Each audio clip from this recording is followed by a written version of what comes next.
Record on the cloud. Okay. So last one, 29. Anantaschasmi naganam varuno yadasamaham pitrunam aryama chasmi yama samyatamaham. So we finished yama last time. Went through the paths, the various paths, and the narakalokas, tamas and then tamas, all of the everything, and then the story of Yama as the son of Surya, and the birth of Shani, and all of the, and the template it is used for. We have gone through all of those. So now, and last time we looked at the story of Prahlada in brief, but this time we will do a deep dive of story of Prahlada. So in the Shloka 30 says, Praschasmi daityanam kalaha kalayatamaham mruganam chendroham vainateyascha pakshinam. So among the daityas, among all of the asuras, of course, daitya is specific as well as general term. Daityas are Diti Putras, born of Diti. So Kashyapa and Diti, the sons of Ditis are called Daityas, just like the sons of Aditi are called Adityas. Right? The 12 Adityas, Ditis are innumerable Ditis. And then Kalayatama. So time, I am the time, and we look at the concept of time and the various measurements and units of time there. Mruganam cha mrugendroham, among animals, and then birds. Vainateyascha pakshinam. So let's do a deep dive of the story of Prahlada.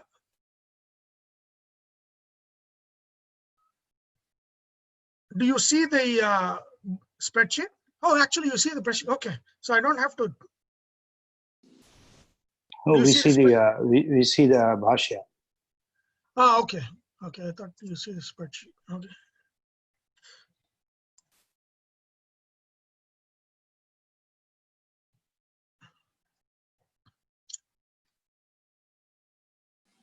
Yep, now we see it. Now you see it? Okay. Now the question is, where do I locate? It's spread all over. I think it's Avtaras. So we did Aryama, we did Path of the Dead, Garuda is here. Okay, so I think this was the thing. Okay, hold on.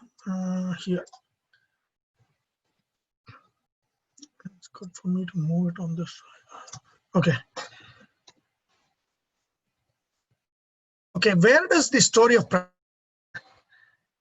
it doesn't start now in the Vaivasvata Manvantara. It starts at the start of the Kalpa, right?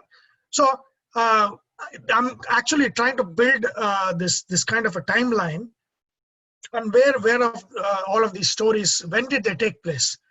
The majority of all the Puranas, everything that we learn, they're all of Vaivasvata Manvantara. Okay. So the Dashavataras all took place in this Manvantara in which we live. Mahabharata, of course, was in the same Yuga Chakra, and Ramayana is also in the same Manvantara, but in the 24th cycle. So now happened in this Yuga Chakra. I mean, in not Yuga Chakra, in this Manvantara. The Surya Vamsha, Chandra Vamsha, they're all in this Manvantara. So majority of the stories that you see, all of them, 90% of them, they're all related to this Manvantara, right? And Purana is said to be Pancha Lakshana. So Puranas have 5 Lakshanas. It needs to, Srishti, they have to do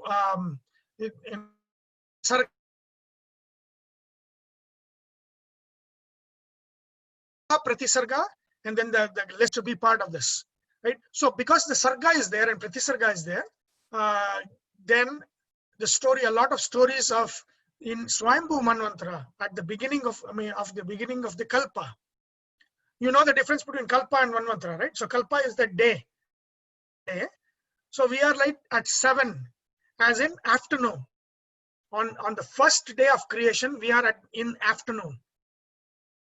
Okay, so the 7th Manvantara is like afternoon. So 1, 2, 3, 4, 5, 6 is complete. The 6 Manvantaras are complete. Majority of the stories we have is only from here. There, who knows what all happened in this, right? And if you see, there is not one story of a Kali Yuga in any of the previous cycles or any of the other Manvantras. What happened in Kali Yuga?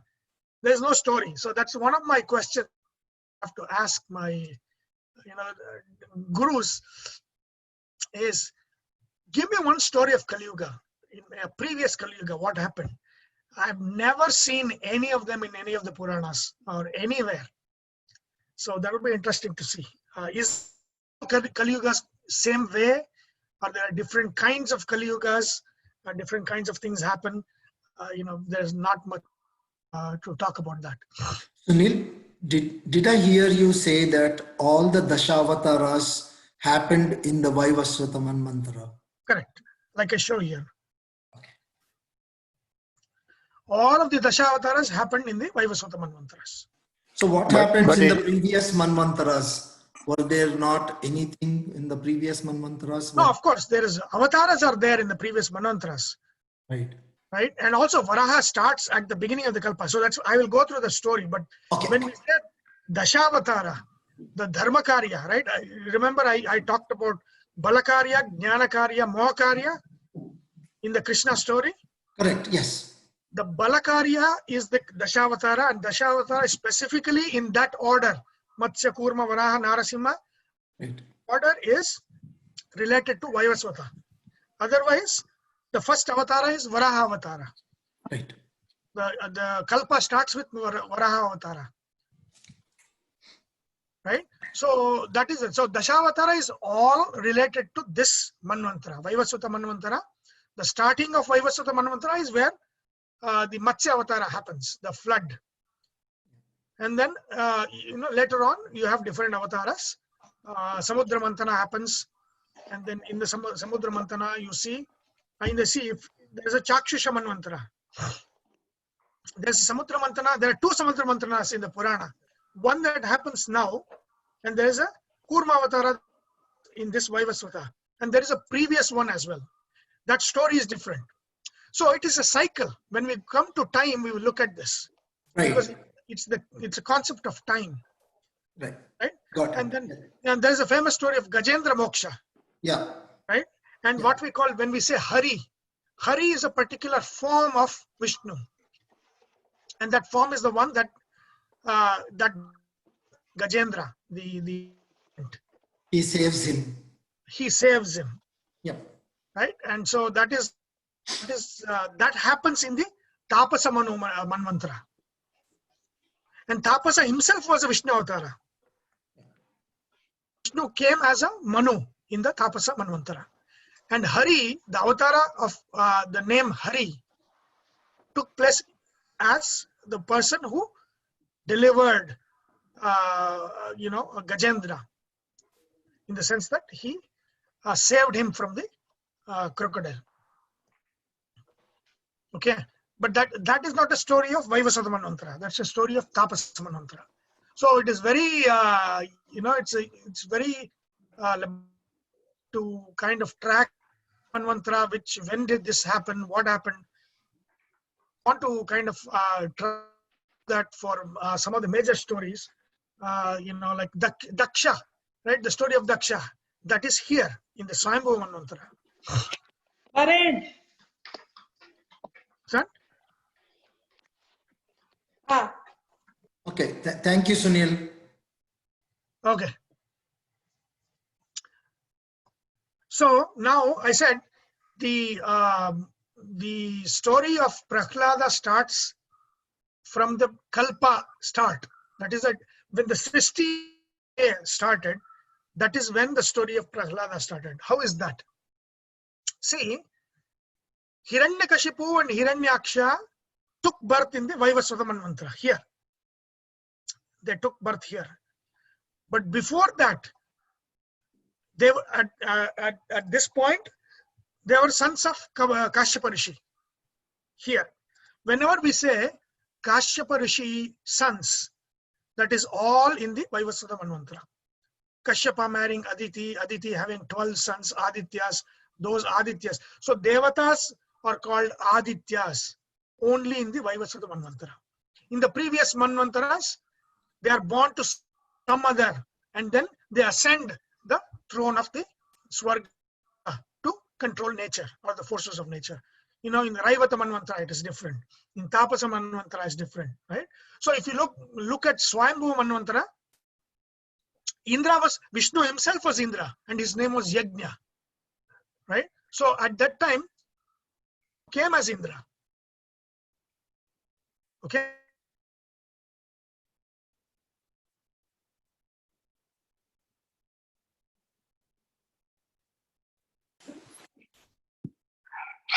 Hey, Sunil, not sure if it's yours or ours, but your video just paused and so is the audio.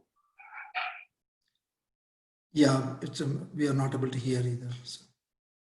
Yeah, I think it is Sunil's.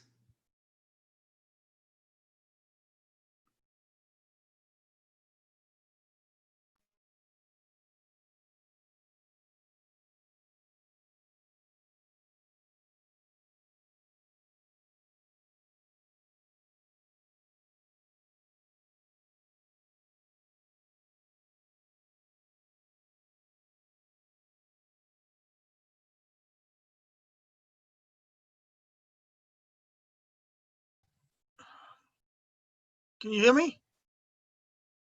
Okay. Yeah, I don't know. Okay, hold on. Your internet upgrade doesn't seem to give you all the upgrades. I know they gave me the upgrade, and it's supposed to be like 10 times faster than what I had before, but no idea. Sunil, did you also put this for recording? Yeah, it's on the cloud, so it doesn't stop. Got it. There are options, right? There's one is record and save it on the computer, and then on the cloud. So if I save it on computer, once I did, if I am kicked out, the recording also stops. Okay. So that's why I do it on the cloud. Okay, so I was saying Hiranyaksha and Hiranyakashipu were born to Kashyapa, right? And so that whenever we say Kashyapa, born of Kashyapa, it is always in the Vaivasvata Manvantara. Right? Devatas are born to different people. The initial birth of the Devatas are through Brahma. But then in subsequent Manvantaras, the post of Devatas goes to different people, different jivas.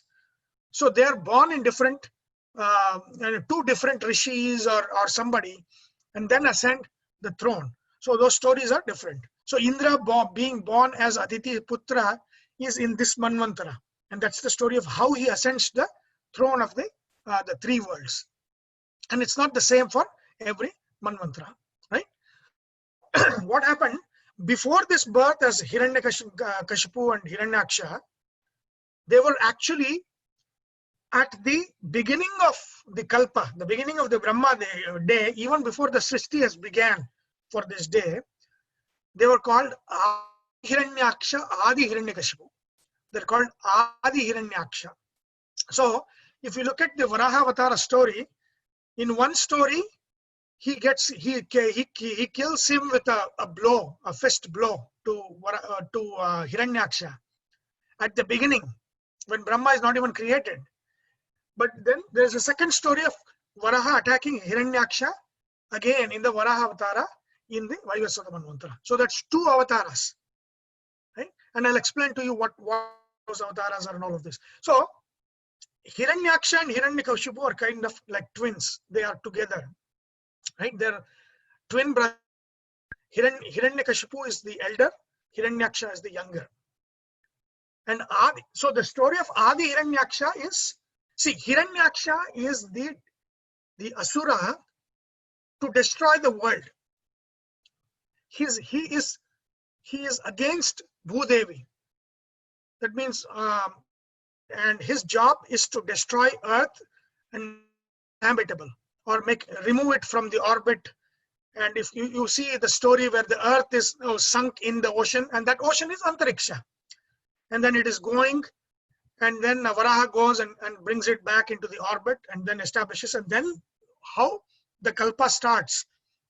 And that's what Hiranyaksha has done.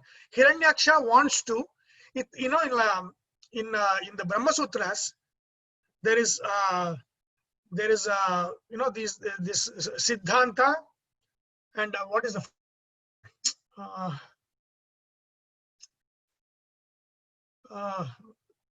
I think Sahana will know.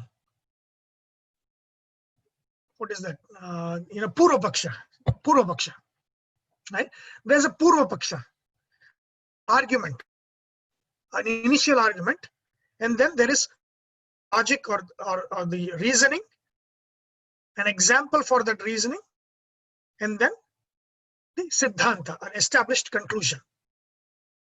Okay, so that is how Brahma Sutras, each sutra, that's how you do. So before the beginning of the sutra, there is always a Purva Paksha, right? Purva, that means previous, which says, it comes up with an argument saying why the next step is not required. Why you have to stop here, don't go to the next step.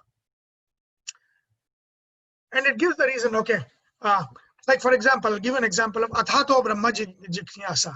Om Athato Brahma Jignasa Om. That's the first sutra. So the Purva Paksha of first sutra would be something like this. First sutra says, a quest into, one has to, after acquiring through sadhana, the yogyata, right? After acquiring the yogyata, that is atha, that means afterwards. Atha, for what reason? What is the phala? To get mukti, Brahma Jignasa. So you are doing Brahma Jignasa, an inquiry, an investigation, a kind of a quest into Parabrahman. Okay, so Purva Paksha would be,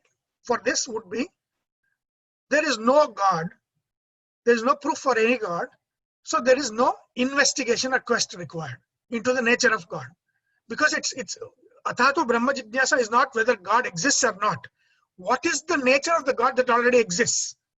Is that first sutra. So what would a Purva Paksha that would stop you from even starting that book would be that there is no God. There is no proof for that God, or I am God. If I am God, where is the investigation for God? Because I know myself, I'm already there. That's it. Right? So now that is called as Purva Paksha, where it stops the reason to start something. That means there is no reason, there is no fruit, there is no outcome for which you have to start an enterprise. Right? That is called as Purva Paksha. So even in Srishti, there is a Purva Paksha to Srishti. And that is what Adi Hiranyaksha is. That means if Bhumi itself is not there, where is the question of creation? And where is the question of Kalpa and Manvantras and all of these, Jivas getting a platform through which they can do sadhana? There's nothing that's required after that, right? If Bhumi itself is not there, then there's nothing. No creation will happen, right? So then Hiranyaksha is the Purva Paksha. So his job is to destroy this so that there is no Kalpa possible. There is nothing possible. There is no platform for the Jivas to come and do sadhanas. Right? So that is, of course, Devatas don't need it. Devatas have Swargas. This is where earth is where the Punya Papa, Dharma, all of those things happens. There is no other for that. And so Hiranyaksha's job was, so what he did as Adi Hiranya, he pulled out of its orbit, and in the stories you can see that the earth, Bhumi, was sinking in the ocean. That means she was going away, and no creation would have been possible. And then the story says, then it says from Brahma's nostril, as the boar, the wild boar, Varaha, emerged. And again, like I said, until Vamana Avatara, it is only Jnana Drishti Gochara. That means it is, people don't see it, nobody sees it. rishis in their deep meditations, just like Arjuna seeing the Vishwarupa. Even though Vishwarupa is there, people will not see it. No, the armies didn't see it. Only Arjuna saw it. In the next chapter, we'll see that. Divyam dadami te means divyam dadami te chakshuhu. So I give you the divine eyes so you can see that form. The divine eyes is the one that was required to see Matsya, Kurma, Varaha, Narasimha in the Vaivasvata Manvantara. Same thing with the same form in the just before the beginning of the Swayambhuva Manvantara, or at the beginning of the, right, those things. Only from Parashurama is it a human. Parashurama, both Punyajivis and Papajivis both could see Parashurama. Punyajivis and Papajivis could see Rama. Punyajivis and Papajivis could see Krishna. Punyajivis and Papajivis could see Buddha. Punyajivis and Papajivis both will be able to see Kalki. You don't need special sadhana to see the form of Paramatma, because they are already visible to everybody. It's a visible to everybody form is from Parashurama downwards. From Vamana upwards all the way up to Matsya, it is only Jnana Drishti Gochara. Only the rishis, that means that will require a sadhana forms. To see Rama, when Rama lived, you didn't require any sadhana. Anybody could see, because he appeared as a man. So anybody could see him. Krishna, anybody could see him. So that is a difference. In the Dashavatara, that is the difference. Okay. So Hiranyaksha dislodged Bhumi, and then it was going submerged in the ocean called Antariksha, and then no creation would have been possible. And then in the Varaha form only, which is visible only to the Jnana Drishti, he went, captured that Bhudevi. So this is kind of a preparation for the next chapter.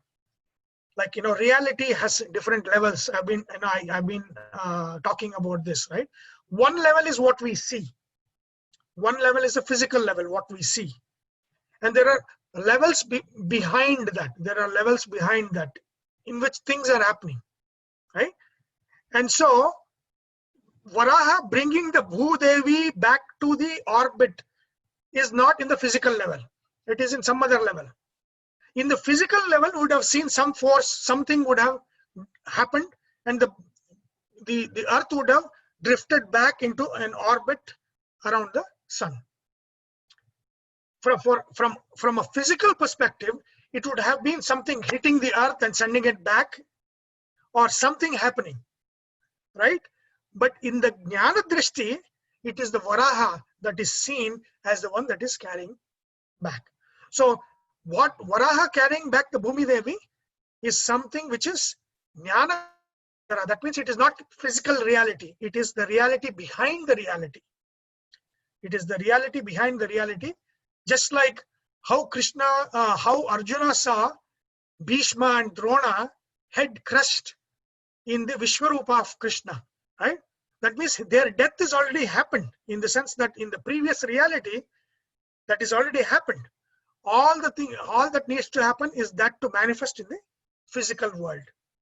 And that is why he said, Nimitta matram bhava savyasachin. You are just an instrument, because in the reality behind this physical reality, it has already occurred in a template. But the template has to physically manifest. There will be an instrument who will be a killer. There will be an instrument who will be killed. That is what you see, right? So that big reality is what Krishna will reveal in the next chapter. So it is kind of the pinnacle of the Gita is 11th chapter. Okay. So Adi Hiranyaksha, of course, the Adi Hiranyaksha, again, Adi Hiranyaksha would not, be like what the comics would show, right? With Gada and Asura, and he's trying to pull Bhudevi. No, that's not like that. It will be a force. It will be something that would have hit earth and dislodged it, right? And then some other force would have brought it back to orbit. right? And this fight between Varaha and Adi Hiranyaksha would have taken place not in the physical reality, in the reality behind that reality, right? So that's what you should be thinking. So something hitting would be the asura, which manifested that way. Something saving it would be another physical manifestation, right? So that is how you have to understand this. So these are the real asuras. Adi Hiranyaksha, Adi Hiranyakashipu. Sunil, if you're not using the spreadsheet, why don't you just stop sharing and show so that we can see your face in the full screen? No, I am showing it here. Okay. Because, yeah, I'll show a few things here, Okay. and then we'll switch to the this one, Speaker. the Bhashya. Okay, so Adi Hiranyaksha, Adi Hiranyakashipu. Now, cut. Next scene, Vaivasvata Manvantara, right? So this is even before Kalpa, is the first. Hiranyaksha is dead in the first scene. Then he takes rebirth as, again, the twins, Hiranyaksha, Hiranyakashipu, right? And there is a backstory to this. And the backstory is what? Everything needs a cause. So the story is said that this is all in the Vaivasvata. We have come to Vaivasvata Manvantara. That the four Bala Sannyasis, Kaumara Srishti, Brahma did in this Vaivasvata Manvantara, he does Srishti. In this Manvantara, when Brahma does the Srishti, what is that? Somebody had a question. Is that the Sanakas? Correct. They are called Bala Sannyasis. There are four Brahma's direct Manasaputras in this Manvantara. They are who? Sanaka, Sanandana, Sanatana, Sanatkumara. These are eternally 5-year-olds. These rishis, they are eternally 5 years old. They will Really, is never there a grow. Sanaka Sujata also? I heard that name before. Sanaka Sujatiya, that after Vidura Niti it comes. But this is Sanaka, Sanandana, Sanatana, Sanatkumara. Okay. Okay. So these are Brahma's Manasaputras and they are eternally 5 years old. They will never grow up. They will always be not childish, childlike. There's a difference between childish and childlike. And the Puranas will explain what it is. Right? So they're childlike all the time, purest of the pure. And once they are going to Vaikuntha Loka to have Vishnu Darshana, and there that Vaikuntha Loka has the Dwarapalakas. Who are the Dwarapalakas of Vaikuntha Loka? Jaya and Vijaya. Jaya and Vijaya are the Dwarapalakas of Vaikuntha Loka. Just like any story, Purana story, this story has Adhyatmika meaning as well as Adidaivika meaning. In the Adidaivika meaning, the four rishis are going and they are stopped at the door by Jaya and Vijaya. Adhyatmika meaning, what is the Vaikuntha? It is our heart. Heart is the Vaikuntha. Right? That is where the Kshira Sagara is, in the heart. And then who has stopped these four rishis who are Rishajnane? So rishis means knowledge coming in. Who are those? Jaya Vijaya, the ego. Yeah. Ego, right?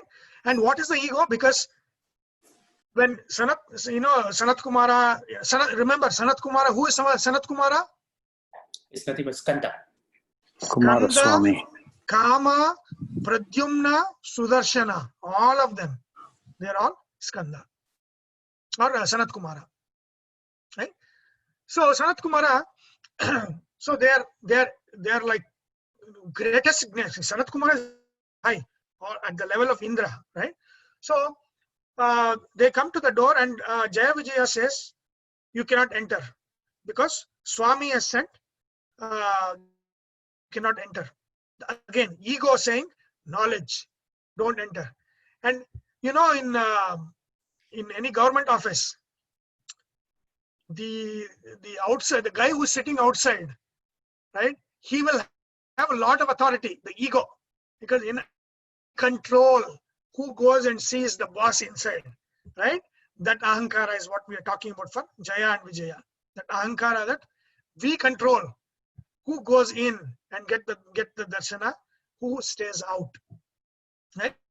So it's all kshanika. I mean, they are you know, if they are in the Vaikuntha Loka, they are, you know, in a different level.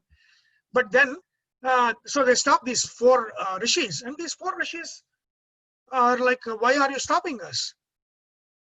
And then these rishis get anger. Again, rishis are not supposed to get the anger. They get the anger, they get angry, and they curse Jaya and Vijaya to take 3 births 3 times. They take birth 3 times together, right? And then Vishnu comes out, and then he says it's not their fault. And of course he says it's ego on the one side stopping knowledge coming in, it's anger at the other side, right? It's you know, I know everything. That is another anger, right? Anger of you know, it's like, you know, who are you to teach me? I know everything. That is also there. That is also ego and anger, both are there. So that is the clash of these two in the adhyatmika, sense. And so that's how the door is closed. And so they say that that, you know, they'll take 3 avatars, each of them. So 1 avatara, so Vishnu takes 4 avatars to kill them, and these are the most important avatars because they are what? Omkara Vachya. They are Omkara Vachya. So to kill Hiranyaksha, he took Varaha Avatara. Right? Hiranyaksha and Hiranyakashipu are twins. And because of that, Hiranyakashipu becomes an enemy of Vishnu. He takes Narasimha Avatara, you know, to kill Hiranyakashipu. And then both of them are again born as Ravana Kumbhakarna. Right? So these two are born of the same mother. Hiranyaksha, Hiranyakashipu were born of the same mother. In the next cycle, they are born to the same father, but for 2 different mothers. I mean, no, same mother, but as not twins, one after the other. Ravana and Kumbhakarna. And then finally, to different mothers, as Shishupala, Dantavakra. Krishna's aunts. Right? So Vasudeva's sisters. One sister has Shishupala, the other sister has Dantavakra. So these are the so Vishnu takes 4 avatars. What are those? To kill Shishupala, Dantavakra, Krishnavatara, which is Omkara's Akara Vachya, of the Omkara. To kill Ravana Kumbhakarna, Ramavatara, Ukara of Omkara. To kill Hiranyakashipu, he had to take Narasimha Avatara, which is Makara of the Omkara. And to kill Hiranyaksha, he took Varaha Avatara. This is the Nada of the Omkara. A-U-Ma Nada. Om, that. For this. If you look at, in my tradition, the Guru gives 4 different types of idols to the Shishyas. There is a Krishna idol. You can see in Udupi, you know, Vittala. Vittala is also Balakrishna is Vittala. Srinivasa is married Krishna, Srinivasa. So all of them are Krishna. Right? Either you see Krishna, you see Rama. Rama is given to one of the Shishyas, you know, Moola Rama. And then Narasimha. You'll see the Narasimha is given to higher. I mean, these 4 are given to higher and higher and higher sannyasis. At the level of their sadhana. The people who are in the lower level of sadhana, I mean, lower not in terms of us, lower and the highest, the lower of the highest. They are given the Krishna's idol to do Akara sadhana. Next to them, they are given Rama's idol to do Ukara sadhana. Higher than them is given to the Narsimha idol is given to those who are doing Makara sadhana. And the highest, was only given to, in my tradition, one sannyasi. That's it. Was the Varaha idol. Was given one sannyasi. Right? So you can only see these four. What is the sound? What is the sound for Varaha, Sunil? Is that the Nada, silence? nada. Nada is Okay. the resonance, right? Yeah. For Varaga is asking, it's O. O. No, nada, nada. That is nada, right? Like, tamburi, when you are doing the tamburi, playing tamburi, Okay. what is tamburi doing? That's what it is. It's providing the nada, right? So, a, u, ma transforms into a nada when nada is added. That is why Krishna says, among all the Vedas, I am Samaveda, because that's music, nada. Okay? So, Ukara sadhana is the highest. And India used to have a lot of Varaha temples.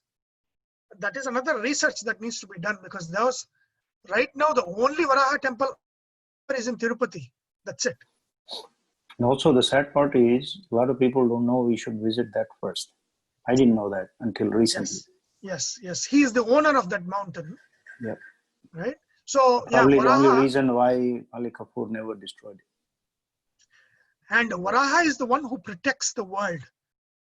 So that means the more Varaha temple, just like to encourage, to inspire courage and bravery, Vyasatirtha installed Hanuman all over the Vijayanagara kingdom, right? So that inspires bravery. Protection of earth is Varaha. As the number of Varaha temples increases, the earth, the pollution problem, heat problem, all problems of the earth will go away. So Sunil, in the this is very interesting. So in the Krishna, Rama, Narasimha, and Varaha inspires bravery. How about Krishna, Rama, and Narasimha? No. I didn't say Varaha inspires bravery. Hanuman, I said Hanuman. An example of, like in the Vijayanagara kingdom, Hanuman temples were established all over the kingdom. That was to inspire courage and bravery. Just like that, if Varaha temples and worship of Varaha increases, earth, the problem with nature, earth, would be minimized, because Varaha is the protector of the earth. His wife is Bhudevi, right? The Bhu form of Trigona, Bhudevi, that is Varaha's wife. As in, he protects Bhudevi. Right? So, and the no longer there anywhere. I mean, I've not seen, other than the one temple to Varaha in Tirupati, I have know of no other Varaha temple anywhere in India. In Tamil Nadu, I think it's there. One temple. Varaha. Yeah. Is it because of Islam? So maybe, I don't know. Why it was, then why there are no temples to that, I don't know. Now, do you know? Varaga is the temple name. Varaha, yes. Yes, Sunil, what is the reason of this hierarchy? Krishna, Rama, Narasimha, and Varaha. There is no hierarchy. Again, I said, Oh, sorry. this is tamas if you think there is a hierarchy. The Upanishad says, Neha nanasti kinchana. There is no nana. That means there is no difference between atomic form or the infinite form. Both are infinite. So it is who is the vachya. The hierarchy in who gets what. The shishya, not the devata, not Krishna. There is no hierarchy in the devata. Varaha is Krishna, is the same as Rama, is the same as Narasimha. And it's So the same as every other avatar. So in the tradition, is the mantra given or is the idol given? The idol with the mantra is given. To the sannyasis, yes.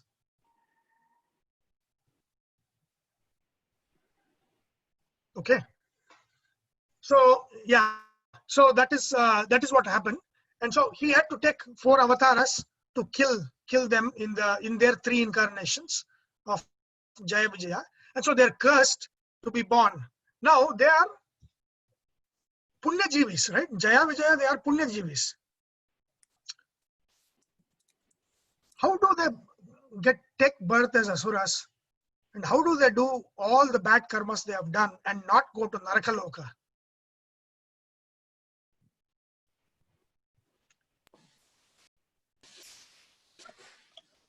Isn't that because the Sanat Kumaras were insulted and Vishnu takes the punishment, and as a part of that punishment, Jaya Vijaya gets born? No. Vishnu, that is Bhrigu, that is different. See, now this is like Brahma Sutra. How to understand? This is how to understand the Purana stories. See, the theory of karma is given, correct? To do bad karmas, and we have looked at all of the Narakalokas that people go to for the bad karmas that they have done. Hiranyaksha, what all bad karmas he has done. Hiranyakashipu, what all bad karmas he did. Shishupala, Dantavakra, but they did not go to Narakaloka at all.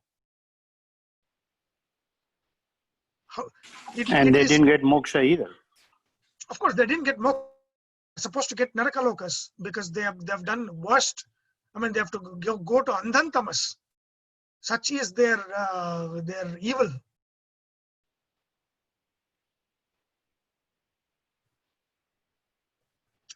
See, this is how a Purana story should be analyzed. I said there is a Adi Hiranyaksha here, correct? There is Adi Hiranyaksha, Adi Hiranyakashipu here, correct? Yep. I want you to think. You need to give me the answer. I'm just going to point you. Correct? Okay. The curse of the four Kumaras on Jaya Vijaya happens in Vaivasvata Manvantara. Correct? Hiranyaksha, Hiranyakashipu. They are born as Hiranyaksha, Hiranyakashipu here. Correct? Who is this then? Who is Adi Hiranyaksha? If the curse happens in Vaivasvata Manvantara, then who is this guy who is stopping kalpas from starting? It cannot be Jaya Vijaya. So are they not asuras then? Who are not asuras? Adi Hiranyaksha and Adi. They are asuras. They are asuras. Even in the kalpas, previous kalpas also. Correct. Yeah. I mean, look at what they have done. They have prevented creation. That is asuri karma.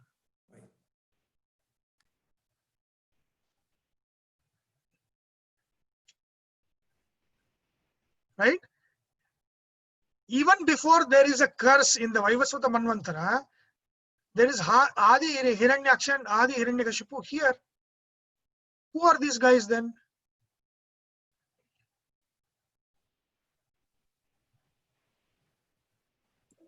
Are they still born to Diti in that Adi Hiranyaksha? No. No, Diti is here in the Vaivasvata Manvantara. They are born to Brahma here. Is that the concept of circle? There was something before that? Is that the three gunas? Are they taking the one of the two gunas that you need to overcome with the Adi Varaha? No. I will talk about the Shadripus and all of those things. But the concept is this. I mean, the law of karma is there. And this is how this is how a Siddhanta is established in the Brahma Sutras, and every story has to be interpreted based on the Siddhanta. Karma Siddhanta is, you cannot corrupt the Karma Siddhanta. Karma Siddhanta says, if you do bad karmas, I mean, the extent of the bad karma done by these, they would have landed in, and many of the, the Asuras, they landed in the tamas, and they will land in tamas, like Duryodhana, right? Kali, in the future, will land in Andhantamas. But why these two guys did not land in tamas, but actually went back to Jaya Vijaya? So that is, to keep the karma theory sacrosanct, you need to know these different stories. Jaya Vijaya are always Punya Jivas, right? And it is the Adi Hiranyaksha and Adi Hiranyakashipu that are reborn in Diti as Hiranyaksha and Hiranyakashipu. And Jaya Vijaya enter them suffering soul or the suffering jiva. So there are actually two jivas there. In Hiranyaksha, there is two jivas. In Hiranyakashipu, there is two jivas. The original, they are asuras. And then another jiva has entered Hiranyaksha and Hiranyakashipu just to suffer. The karmas will finally be suffered by these Hiranyakashipus who are Adi Hiranyaksha and Hiranyakashipu. They will go to Andhantamas. Jaya Vijaya will suffer in that births and then finally go back. They are not the one that does bad karma. They only suffer in their bodies. It is the asuras that do. So which is the second jiva then? What jiva is it? These two guys, Adi Hiranyaksha and Adi Hiranyakashipu, these are two asuras that are reborn as Ditiputras. And within them, Jaya and Vijaya enter. Is it mentioned that there are two jivas somewhere like There that? are two jivas, yes. I mean, mentioned in the the whole story is said. It's the whole story of Adi Hiranyaksha, beginning of the Kalpa, to that. So Sunil, if I understood correctly, it is the Jaya Vijaya who enter Adi Hiranyaksha and Adi Hiranyakashipu, and Not Adi, because now after they are born to Diti in the Vayasata Manvantara, they are just Hiranyaksha and Hiranyakashipu. But they are still asuras. Okay. So they definitely will get the fruits for their bad karma. Right? So karma will not be, the principle will hold good for anything, anybody. So anything that points to an exception, you have to look deep into the story to see what is going on there. Right? Karma theory will work. It's a siddhanta. It will work in everybody's case. There is no exception to karma theory. Okay? Is this understood? Except for the Sanchita karma, right? What Sanchita karma? That prarabdha karma you have to undergo, but the other karma can be, Sanchita karma can be forgiven by the grace of God, right? Not forgiven, burnt. Yes. But that is part of karma theory. Okay. What I am saying is the karma that Hiranyaksha and Hiranyakashipu have done, very bad karmas, should have landed them in. Why do they go back? No, they go back because there are two jivas in that body. One So what you are saying is that Jaya and Vijaya went to this thing, but not these two. Okay. Jaya and Vijaya go back. They have nothing to do with the bad karmas that they do. They only suffer in the body of the asura. So is this the only instance that there is a? There are many instances. This is called as Parakaya Pravesha. So this is where one jiva enters into the body of the other jiva to experience. Right? There is even a story of Shankara entering the body of a king to experience married life. That is the Parakaya Pravesha. That is the kind of thing that happens. Right? If Jaya Vijaya actually were born as Hiranyaksha and Hiranyakashipu, and they did then they will have to suffer the consequences of the karmas that they have done. Not go back directly. Why special treatment for them? There's no karma has no special treatment. Everybody is same in front of karma. All right.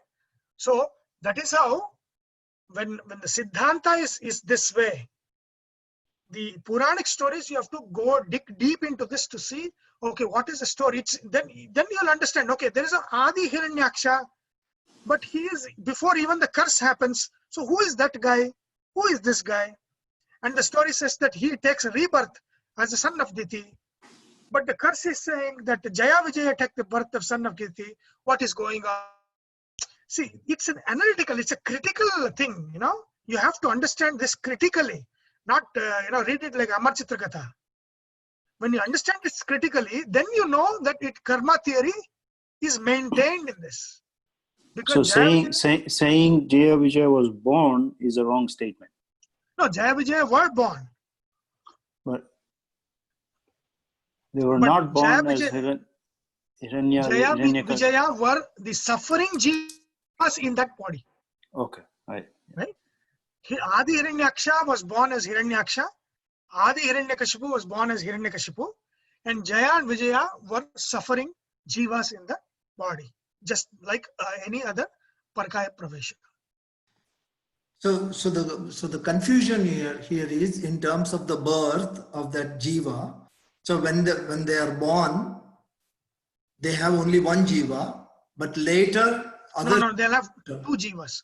So when One they are is born the itself. One is an active jiva, the other kind of a passive jiva that is just suffering the experience. That's it. Okay. So at birth itself, you're saying that there are two jivas that come into existence and then go through this suffering. Yeah, just like, in medical, this one, sometimes, in the twins, one is fully born.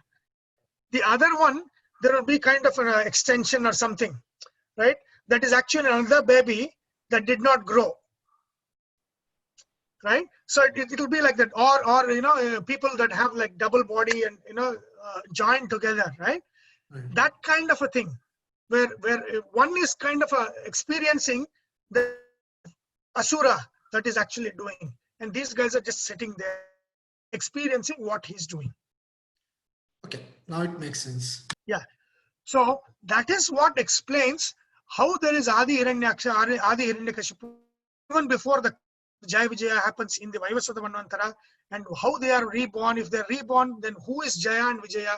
All of those things. And also another a very confusing thing is one Asura is killed and his Jiva goes and joins Vishnu.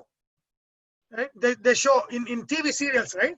They'll show, killed Shishupala, and the Shishupala Jiva actually went and joined Vishnu. That is, Shishupala is the worst of the worst people. How did he go and join? How did he go and join Vishnu when whatever he has done it requires andantamas? It's right? the active jiva that joined. That is how. See, this is how your analysis should. Then there will be clarity. Otherwise, every story is going to confuse you that you're going to hate Hinduism. If you don't know the key to opening all of these things. You need to have but Sunil, it can also be misinterpreted, not necessarily misinterpreted, but misrepresented, saying that I am not the doer. Is the passive jiva inside me that is making me do all these how bad do you things. that is jivas in you. No. When you talk, everybody has it's No. not that everybody has two jivas, right? No. Venki, to answer Venki's question, when you experience is one, that is one jiva, right? What if there is another jiva attached to you? You will not feel it, right? Because experiences are uniquely only to a jiva. It cannot be shared between two jivas, right? And when you think or feel, that is only one Venki that is thinking and feeling. There is no other second one, right? Got it. Thank you. Right? Yeah. The other one, if he is attached to the body, he would be thinking, what is this guy doing? Why is he listening to this? I want to go do something else. He's listening to this Gita. But you will not have that feeling, but the other jiva would have had that feeling. Okay. So that is how you have to understand this.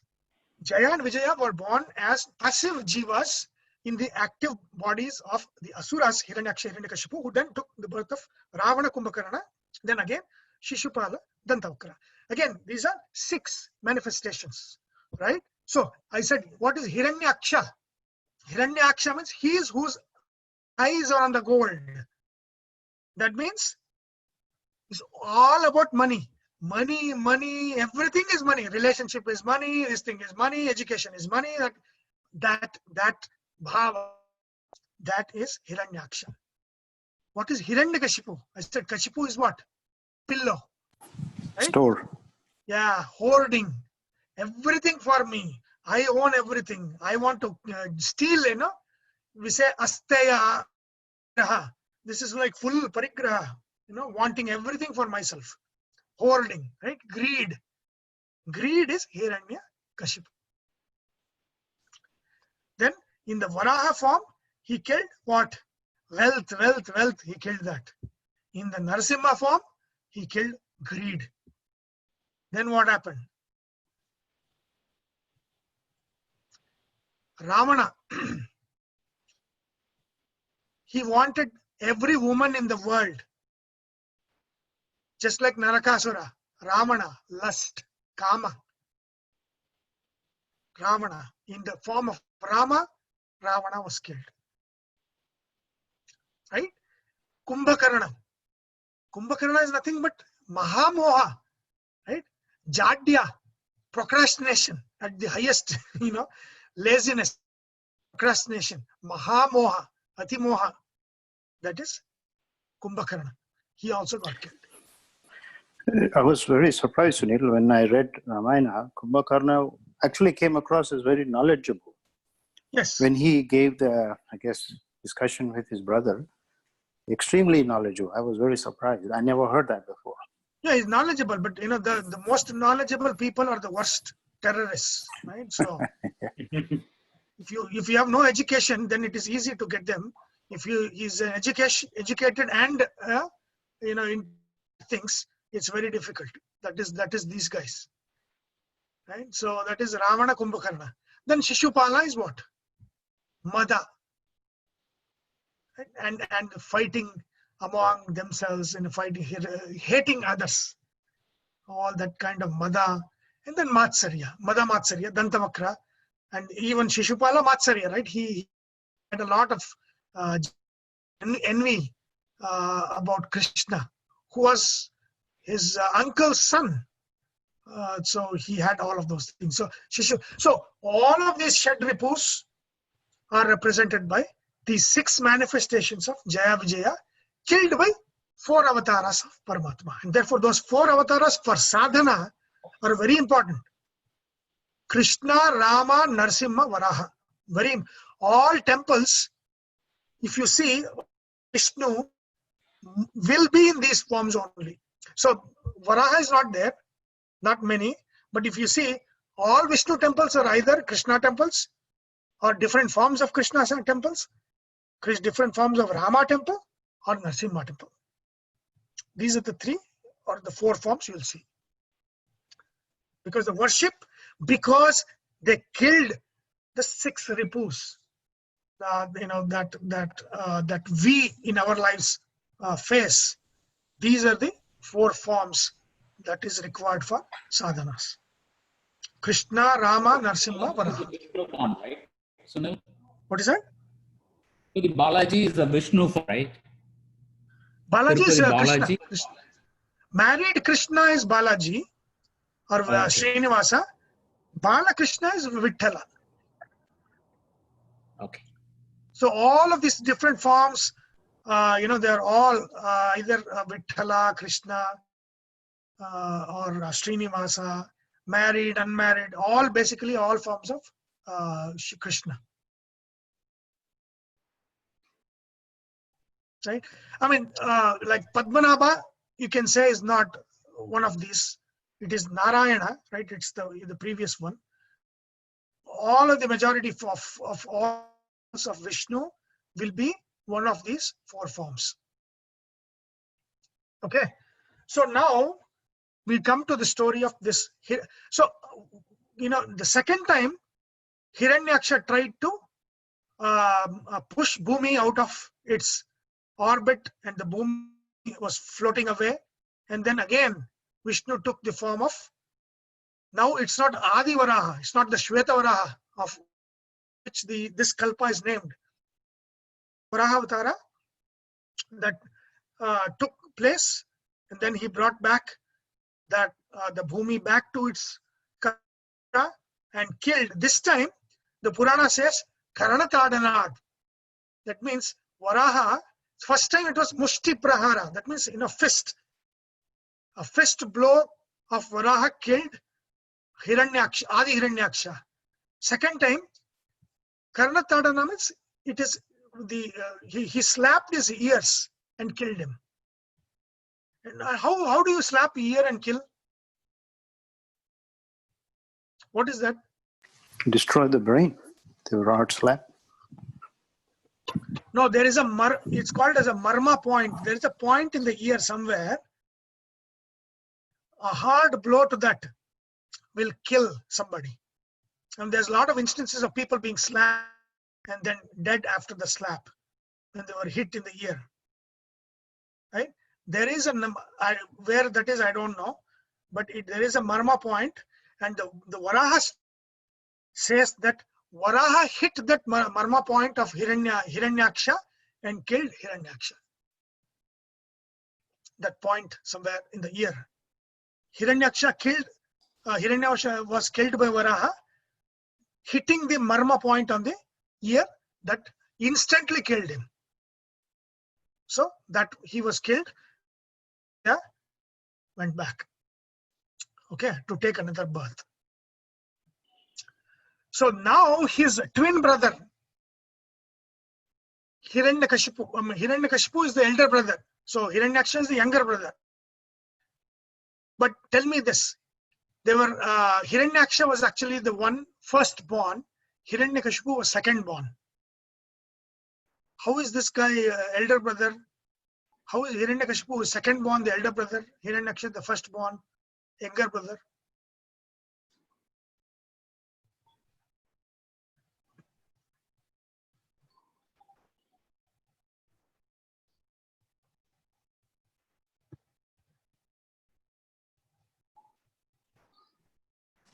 Sorry, don't know. I said they were twins.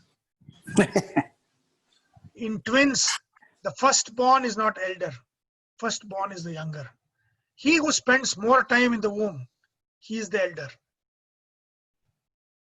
Right? I mean, second born is the first one is the second born. So second born is the elder brother. Firstborn is the younger brother in twins. Oh. That is why Hiranyaksha was first born, but he was not the elder brother. He was the younger brother. Hiranyakashipu was the second born, but he was the elder brother. Okay.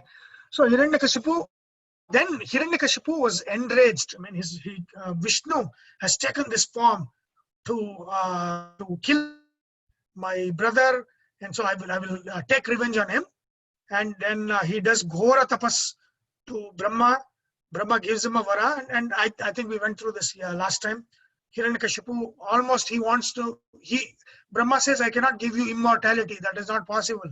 Ask me something else. And then, not in the morning, not in the evening.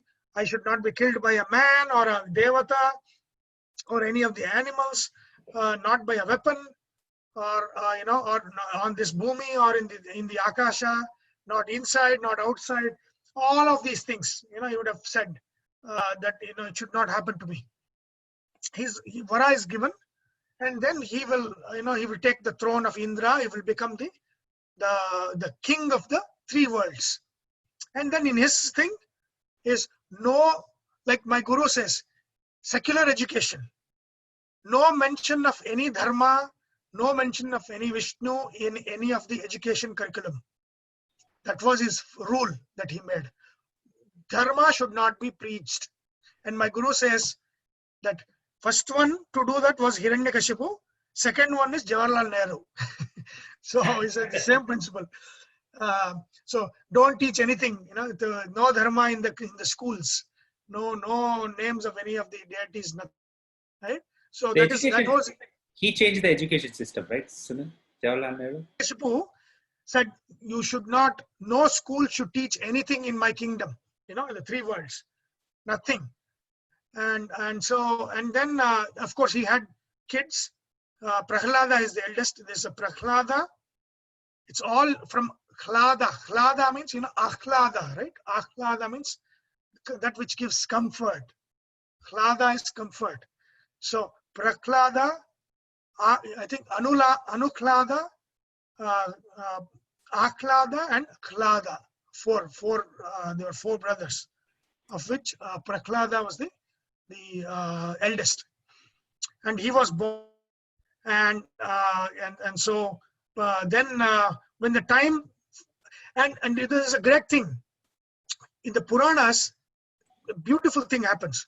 So Hiranyakashipu, for to go for war against the different devatas, to kick them out from various regions, from various lokas. And at that time, Hiranyakashipu's wife, I forget the name of Hiranyakashipu's wife. So she is she is pregnant with Prahlada. And so what happens? Indra kidnaps her. Indra kidnaps her, says, see, he's doing all of these things. I want to kidnap, because he also is going to have a baby, so that I can control Hiranyakashipu somewhere. So Indra kidnaps Hiranyakashipu's wife. But then Narada intervenes. Narada says, don't do this, because you should not give the punishment of one to another. Hiranyakashipu has done bad things. His wife has not. She is pregnant too. You should not do this. It's bad. It's papa karma. Kayadu, right? Sorry. Huh? Her name is Kayadu, correct. Kayadu, yeah. And so Kayadu and Prahlada, she's carrying Prahlada, and then Narada says, you leave her in my ashrama, and then I will take care of her, and then when the time comes, I will leave her back to Hiranyakashipu. So Indra leaves and goes away, and she is in Narada's ashrama. And then what Narada does, I mean, this is the beauty of the story, right? He teaches the greatness of the Navabhidha. The Narada is what? Epitome of bhakti, right? And Narada Bhakti, they're all there. And I told about those things when we were talking about Narada. He is one of the Vibhutis of Vishnu. Talks about Krishna talks about in this. He talks about bhakti, and he gives that baby Narayana Ashtakshara Diksha when the baby was in the womb itself. The Om Namo Narayanaya mantra, the mantra Diksha has already gotten through who? Through Rishi. The Devarishi himself gives the baby the Ashtakshara Diksha in the womb. In the womb, and then he will know all of these stories. And then when the time comes, Prahlada is born, and Narada takes the mother and the child back to Hiranyakashipu and gives them back to them. And then as the child is growing, and child is one important aspect that you have to watch in this story is this. We are determined by two influences. What are the two influences?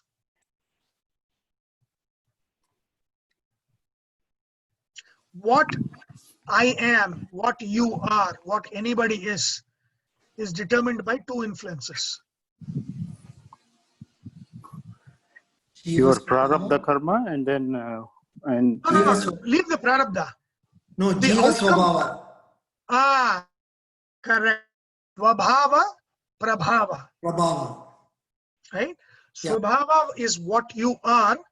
Prabhava is the who you are surrounded with. Right? Adibhautika, Adidaivika, these are all prabhavas. That means the people who you hang out with, the books you read, the things you watch, your family, all of these are prabhavas. Right? Nature in which you are born, the surroundings in which you are born, all of these determine again your prabhava. That is the prabhava. Adibhautika prabhava is the friends you have, the family you have, the books you read, all of those things. These are all prabhavas. What comes from within is swabhava. Look at Prahlada's prabhava. What is he surrounded with? Asuras. Yeah. There was no dharma. There was no dharma education. Nothing there. Nothing. Hiranyakashipu sends him for education. He's 5 years old. I think Hiranyakashipu sends him to the ashram of Shukra. Shukra Putras. Shukra has 2 putras called Shanda and Marka. Shanda, Marka. Shanda is one, Marka is another one. Together, you put a A there. Shanda, it's not Shanda Marka, it is Shanda Marka. Just like Vishwa Mitra is not Vishwamitra, it is Vishwamitra. Wow. So there is an Akara that comes when you join.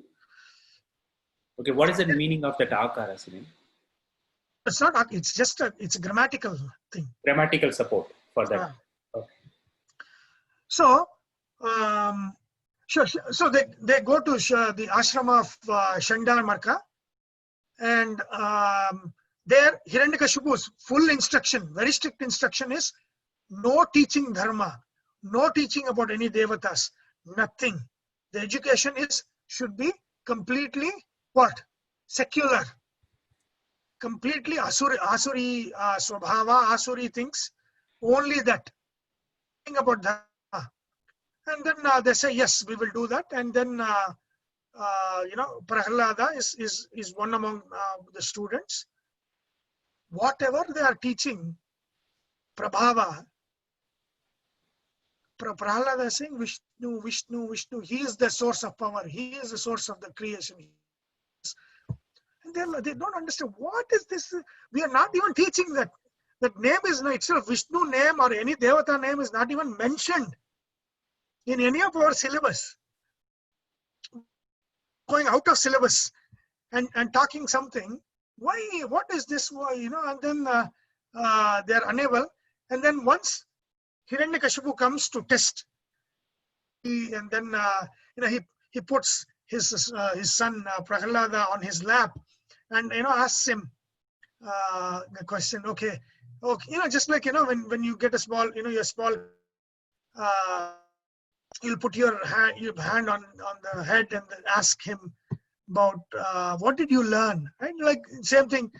Hiranyakashipu asked Prahlada, what did you learn? Prahlada says, oh, I learned that Vishnu is the Parama, he's the Paramatma, he's the greatest of all. It is his power that makes everything work. He's the Antaryami of everybody, of myself, yourself. Everything he starts, he's like, Hiranyakashipu is angry. He will call Shanda and Marka, Shanda Marka, and then he was like, what are you teaching in this? I made very clear not to teach about dharma or any of the devatas, especially not the killer of my brother, Vishnu. And they're like, no, it is not syllabus. He's learning. But, we will make sure that we will not teach, make sure that he doesn't learn anything from anybody else. And then he says, I'll test again. If I see that, I will not spare you guys. And then he goes away. And then again, Prahlada has been educated, but none of the prabhava of the education system, none of the prabhava of the teachers, the surroundings changes anything, because the swabhava is so powerful that prabhava has no influence at all. And then now he goes another level. Now he's doing his own classes.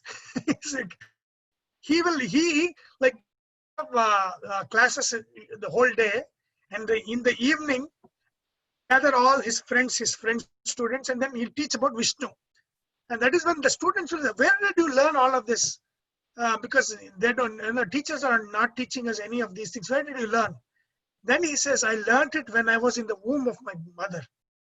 That is what I learned. I learned this. I got the Vaishnava Diksha when I was in the womb of my mother. Narada gave me the Vaishnava Diksha. So, and then he starts.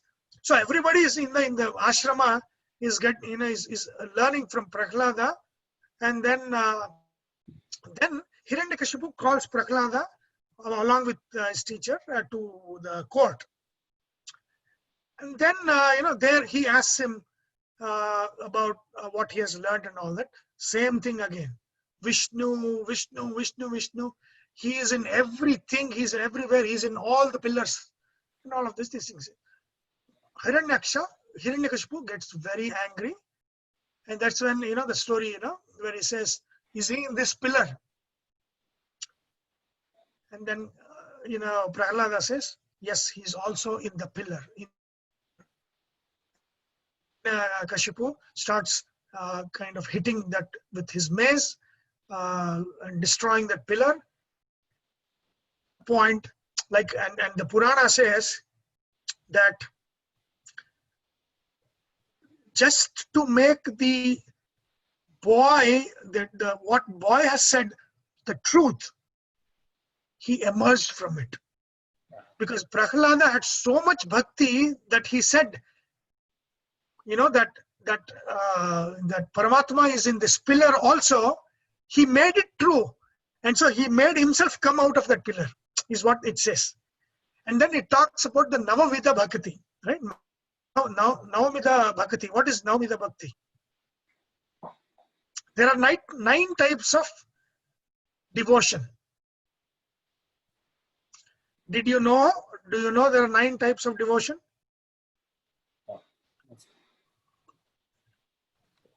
Yes or no? No. You covered this in one of the classes, Sunil. But Is it At least Venki knows the syllabus. is it different stages of bhakti, like fear and No, not fear. All of them are bhakti, different ways. Of course, it is kind of a hierarchy, but different ways of bhakti. Okay, so this is again, this is from Narada. That is what Narada teaches. Okay, I think it's in Devagana. Where is that?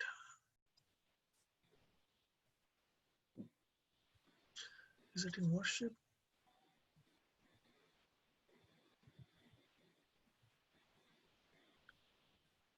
I think it's. we should patent this spreadsheet, Sunil. Yeah, I think so. You need more tabs soon. You have so much information. I think tabs are getting exhausted. We did all this. Okay. maybe separate asuras from suras, devatas and all of that in different tabs. Yeah, I mean, once I have everything together, then I can do that. What happened? I put somewhere. Anyway, so what are those? One last time else. Chitraratha, Vasishta. I just saw it, Sunil. It was It was there in one of the clicks.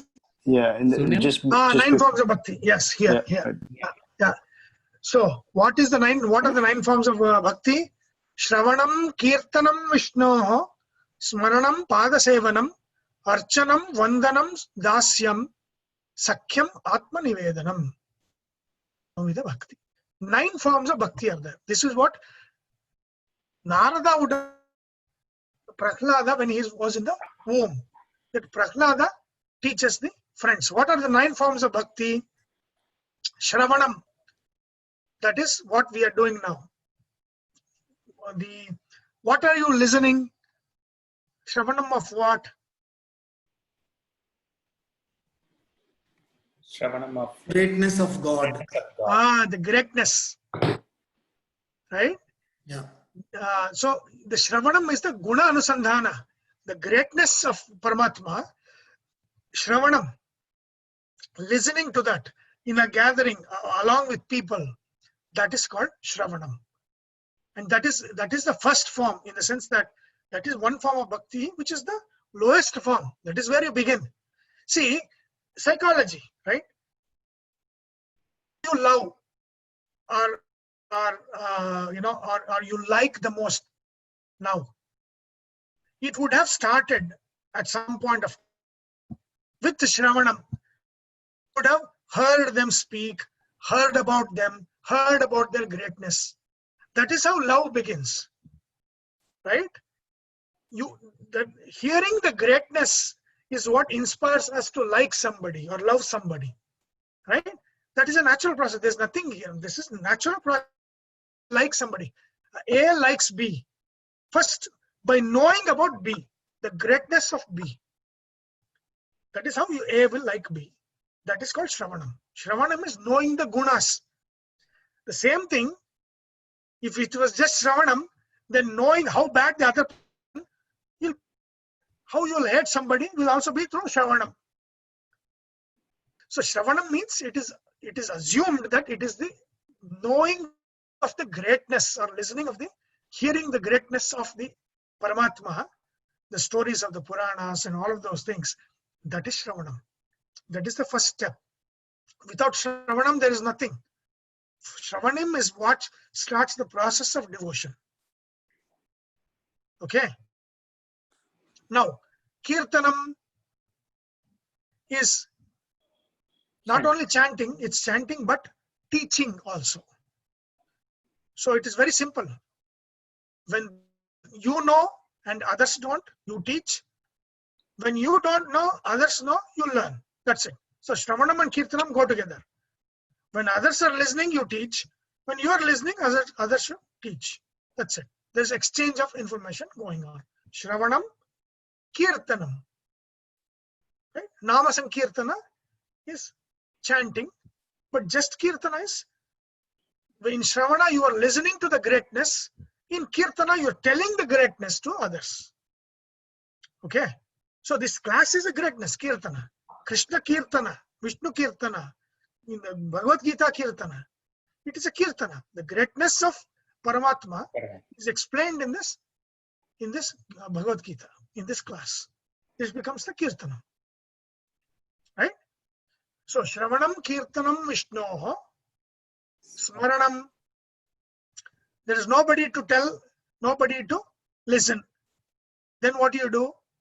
You reflect, Smaranam. You think about those stories. You think about the greatness. That is reflect.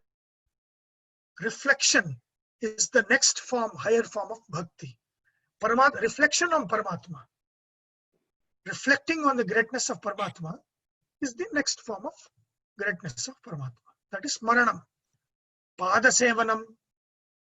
Padasevanam, of course, Vishnu will not come here for us to do Padaseva. Who is the one that Paramatma likes the most?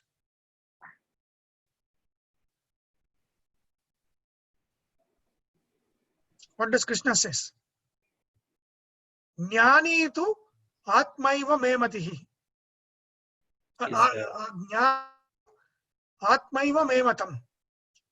That means, who does Paramatma like the most? One who Jnanis. surrenders. Jnanis, those who have surrendered themselves, those who are Mahajnanis. Then the next best thing is to do Padasevana of these Mahajnanis. That is Padasevanam. Vishnu will not come for Sevanam, but then the next best thing is, who does he love? Do the Padasevanam of that, of them. That is Padasevanam. Okay. So Shravanam, no, Smaranam, Padasevanam, Archanam. Archanam is worship. Worshipping the Paramatma, the decoration, the things that, all of the things that, everything is Archanam, Archanam. And then Vandanam, Namaskara, full,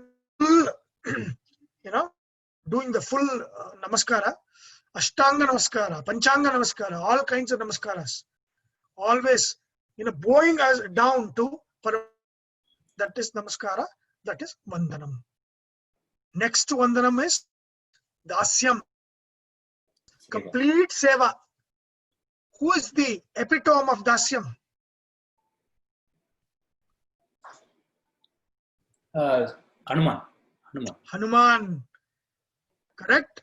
Hanuman is the epitome of Dasya Bhava to Paramatma. Right? That bhakti that he expressed was that of a Dasa. And the whole of Haridasa, Purandara Dasa, why that Dasa? Expressing Dasya. It is one of the Navavida bhaktis that is expressing Dasya, bhakti as a Dasya, as a Seva, as a servant. That is called as Dasyam. The whole of this, the music movement that happened in South India, right? That Dasa movement, Haridasa movement, as it's called. That is all based on dasya bhava, devotion as a dasa to Paramatma. Okay. And then Sakhyam, Paramatma as your friend.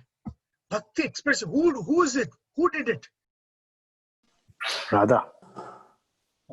Radha. Where is Don't Radha? bring Radha name in front of me. Arjuna. No, friendship, right? Arjuna, of course. Arjuna. Arjuna. Correct. Yeah. Arjuna. Never make that mistake.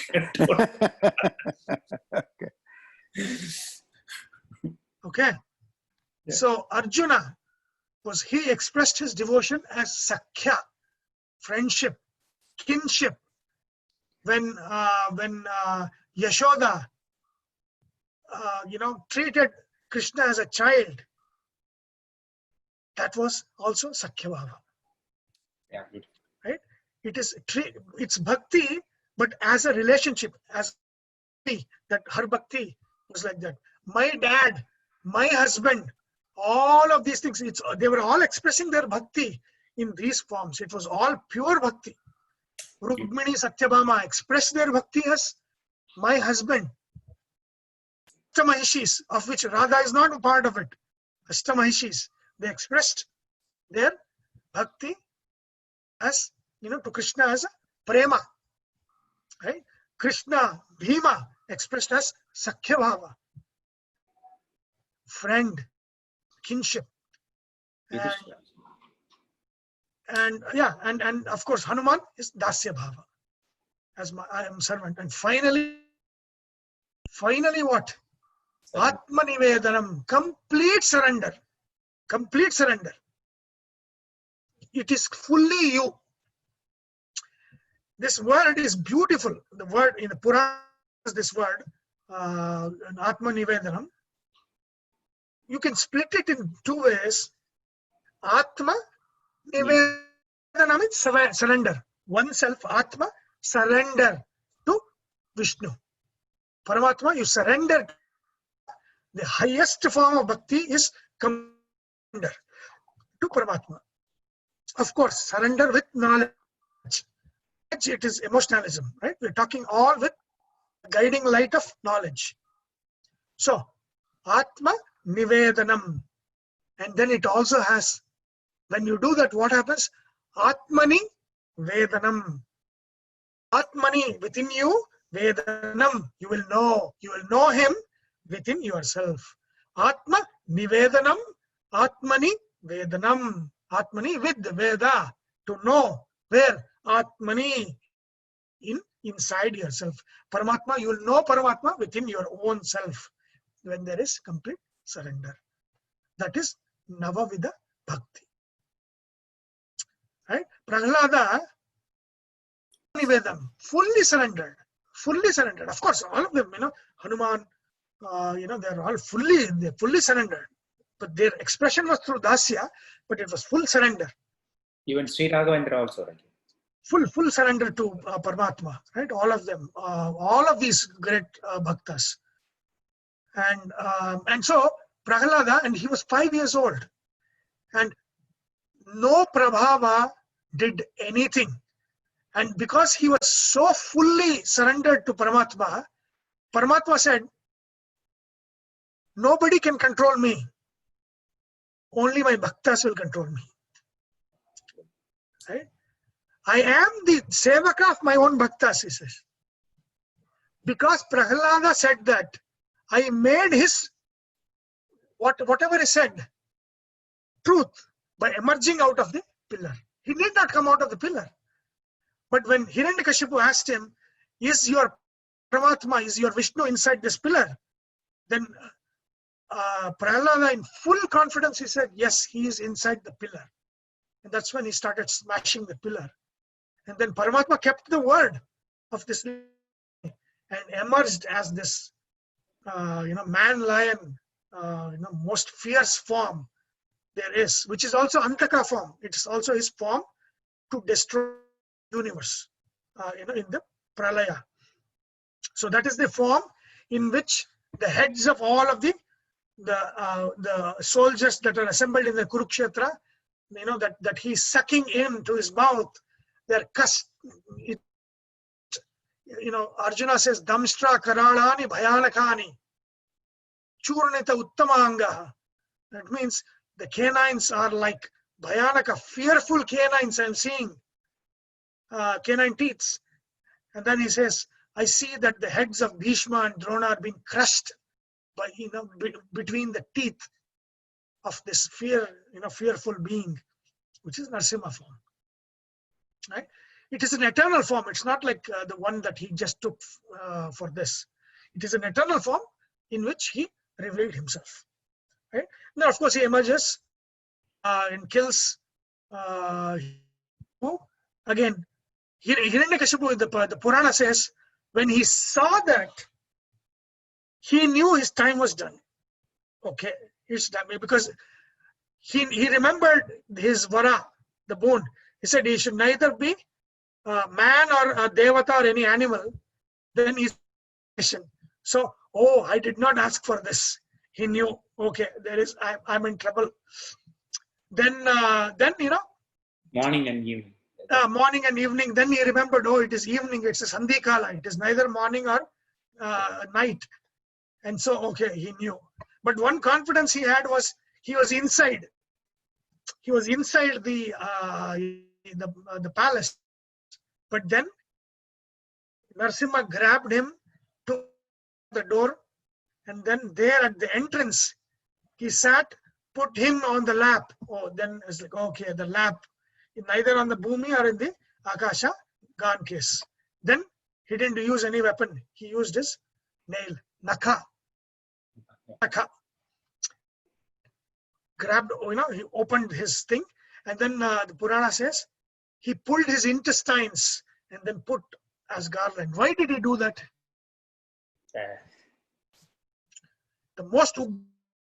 Why did he do that?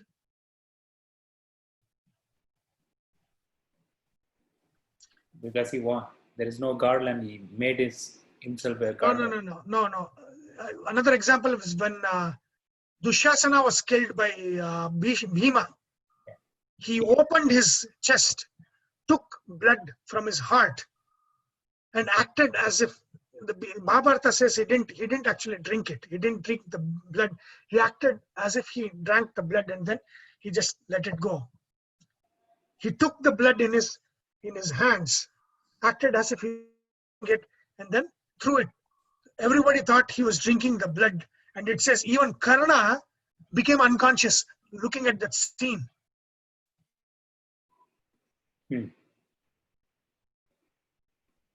Kori was that death of Dushasana. Why do you think that was the case? That is exactly what Narsimha also did. He opened his whole body, pulled the intestines and made it into a garland. Why? No idea. That is terrorizing, right? The terrorizing. Like there is a principle that you should win a war without even one fight. You win one fight in such a way that everybody else is terrorized not to do this again. This is terrorizing. Psychology. That's what all these guys, terrorists, what do? They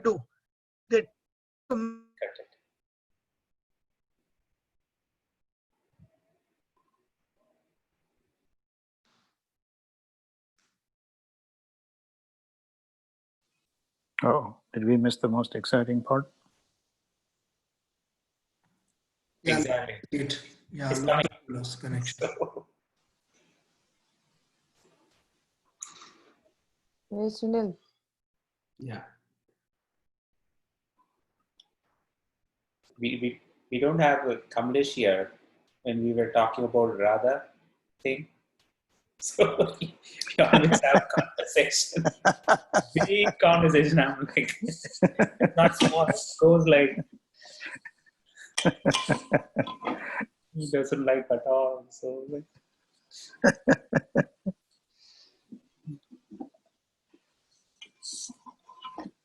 both get into so much arguments like that.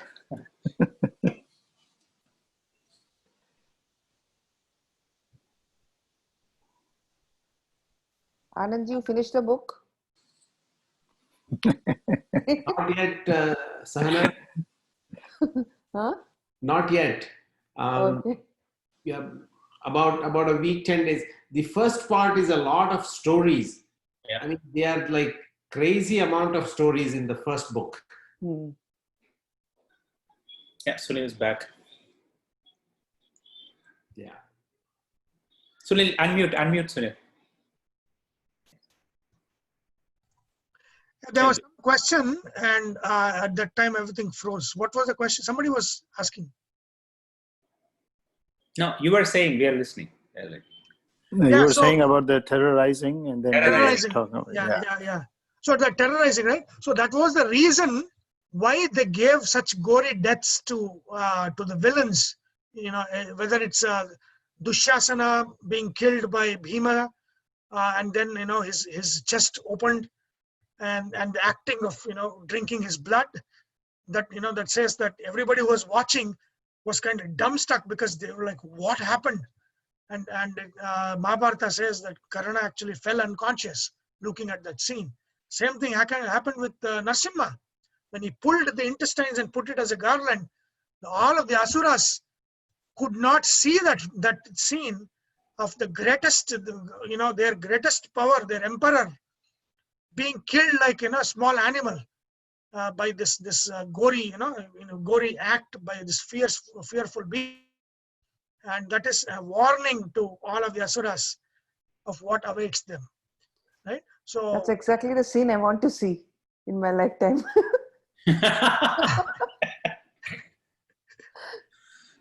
yeah, the foundation of all of that is the right wisdom.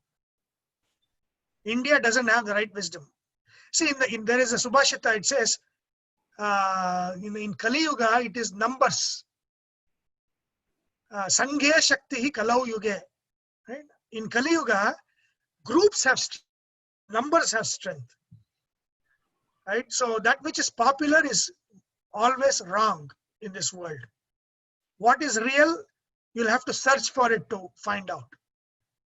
What is very popular, what everybody knows, what everybody follows, will be completely wrong. So that is the thing. It is up to all of us to search and mine for the diamond and then understand it. So until that happens, then when the understanding is wrong. See, when it is wrong here, nothing will be right. That's it. So I don't have any much hope until the understanding is, until wisdom is fixed. Okay. So, and then Hiranyakashipu is killed, and then all of the devatas are very fearful to approach Narayana, Narasimha. And then they're like, I've never seen this kind of ugra form. And they go to Lakshmi. And Lakshmi says, even I have never seen this kind of course, these are all kind of drama, because they want to highlight the greatness of Prahlada story. And then who else they go to? Prahlada. They go to Prahlada. And they go to Prahlada and say, only you can approach him and pacify him. We don't have the, we are so scared. We don't have our courage to go to this fearful being. So he will go. Prahlada goes to Narasimha and bows to him. And then Narasimha, looking at this child, completely pacifies. So from Ugra Narasimha, he becomes Shanta Narasimha. See, there are so many different forms of Narasimha, right? Shanta Narasimha. That is the form that we worship. Shanta Narasimha. And then he says, I am so pleased with you, I will give you a boon. Ask for any boon, I'll give you. And you know what happens? Prahlada says, I am angry with you now. Narasimha is, you're angry with me. Why are you saying that? Prahlada says, what do I need? I don't need anything. Do you think I have done this because I want something from you? I did not do it because I want something from you. No, it says, in the bhakti, what kind of bhakti you should ask. In the Vayustati that I keep mentioning, Matar me matarishvan pitartuluguro bhratarishtapt bando swamin sarvantaratman ajara jaraitar janma mrityamayanam. Then it says, Govinde dehi bhaktim bhavati cha bhagavan urjitam, urjita bhakti. Urjita bhakti means, strong. Bhakti is not weakness. Bhakti is strength. Urjitam, nirnimittam, not for any cause. Not for any cause. It's not a bribery. You give me that one, I will do an archana for you. I will do this for you. That is nimitta bhakti. Dehi bhaktim bhavati cha bhagavan urjitam nirnimittam nirvyajam nischalam. That is nirvyajam is again that one. Give and take. Nirvyajam nischalam. That which does not change. Oh, you did something back to me. I am angry with you. No, I'm not going to do bhakti with you. That is not nischala bhakti. Nischala bhakti is whatever happens to me. It is complete bhakti. Steadfast, unchanging. That is nischalam. Then sad gunagana brihatim. That means bhakti, which is remembering the greatness of Paramatma. Sad gunagana brihatim, shashwatim, always there. So that is the bhakti we are talking about. Not bribery, not because of something, right? Not because of give and take. It is bhakti is an end in itself. I keep saying that. Bhakti for what? There is a karma for what? There is no bhakti for what? There is also jnana for what? What is jnana for? Jnana is to remove that ajnana. Bhakti for what? Bhakti is for itself. Because bhakti is that satchit ananda. The ananda that we say, that is bhakti. When bhakti is ananda, bhakti for what is there is no question.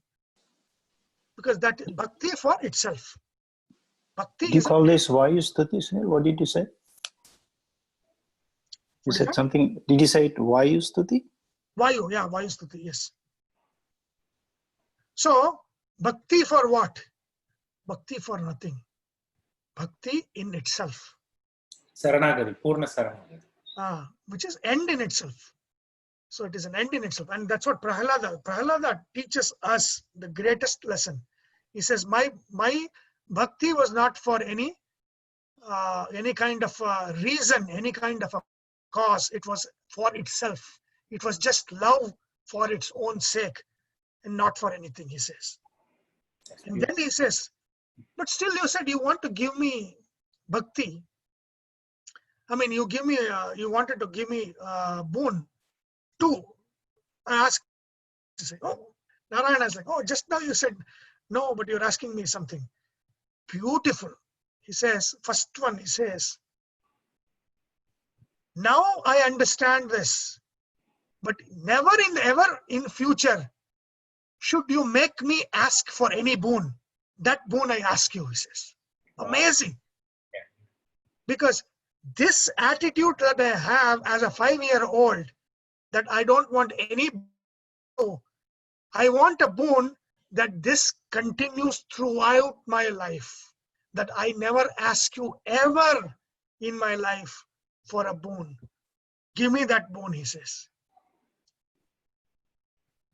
Narasimha is exhilarated.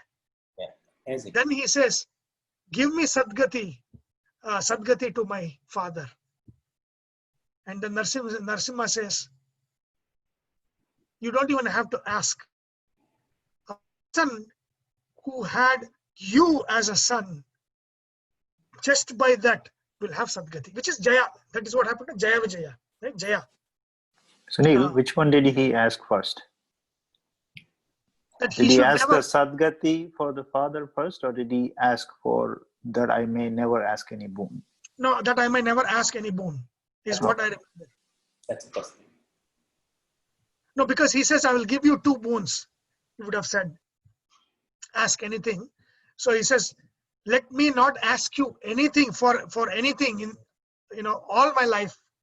And then next he says, please make sure that my father has Sadgati.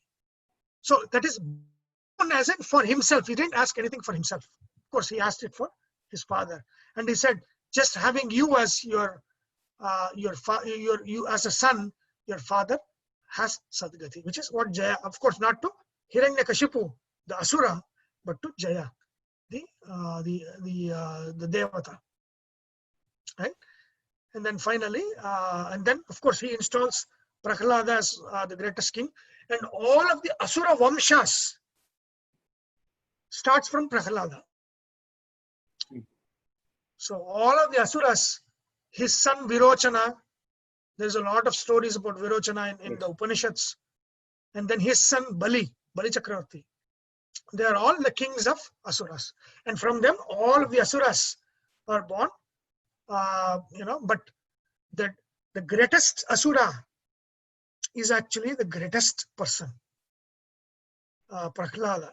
And he says, Daityanam Prahladaha. That means among the Daitya itself, I have a pratika. I have this. Who is that? He who was born in the surroundings of the Asuras, but yet was pure. That is worship worthy, because worship me within Prahlada, because he is that pure. That is the beauty of Prahlada's story. Of course, and from them, all of the Vamshas of Asura start, and in the whole of the Asuras, start from that lineage of Prahlada. Okay. So now we have a choice. Do we spend some more time and look at time? Or do you want to do it? What's wrong with you? Huh? There's no question, Sunil. Continue. Yes. unless you have something. So I think. No, we can continue for a little bit unless somebody is knocking at my door here. No, I don't think anybody is knocking at my door. Okay.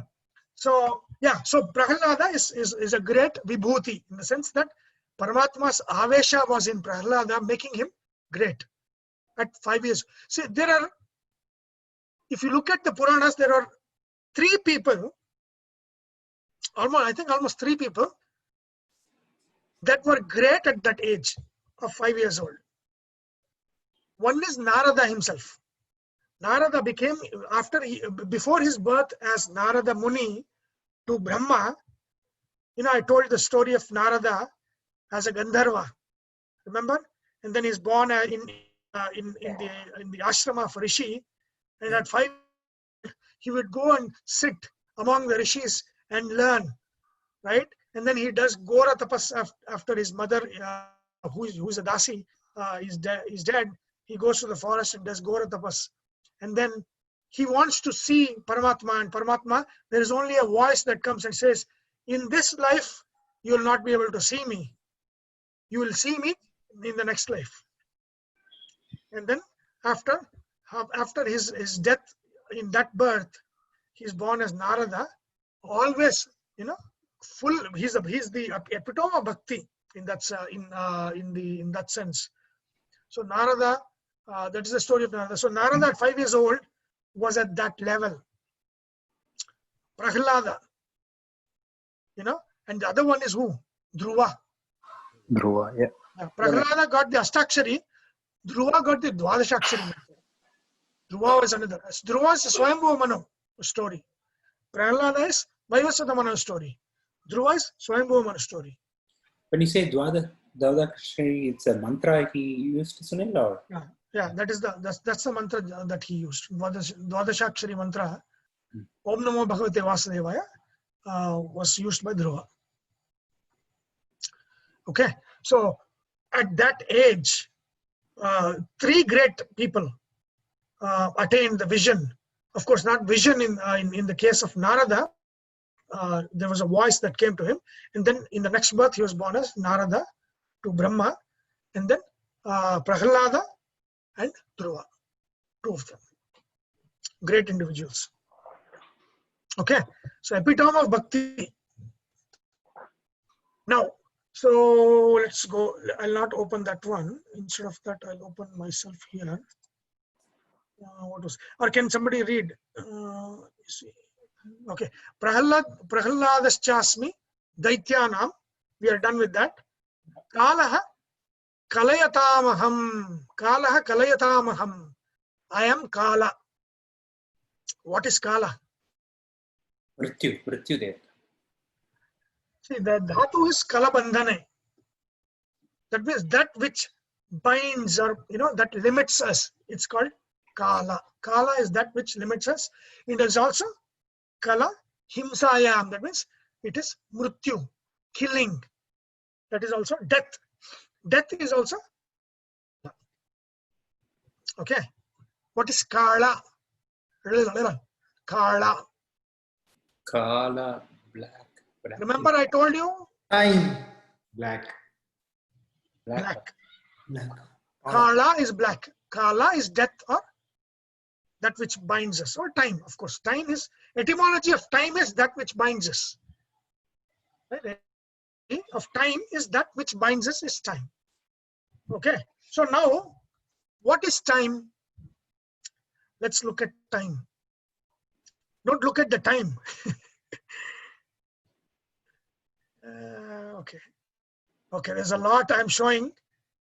This is the wheel of, we will not, and this is a mandala. Okay, this is a that has all of the knowledge that is required for sadhana tied into this. It is not very legible here because the image is very small, so I have to make it large. But I'll try to see if there's a high resolution image of this. I will explain to you. This is the sun in the middle, and then how the wheel of time comes out of that. So what is time? The concept of time. See, in the Vedanta, time is cyclical. If you go to the West, time is linear. That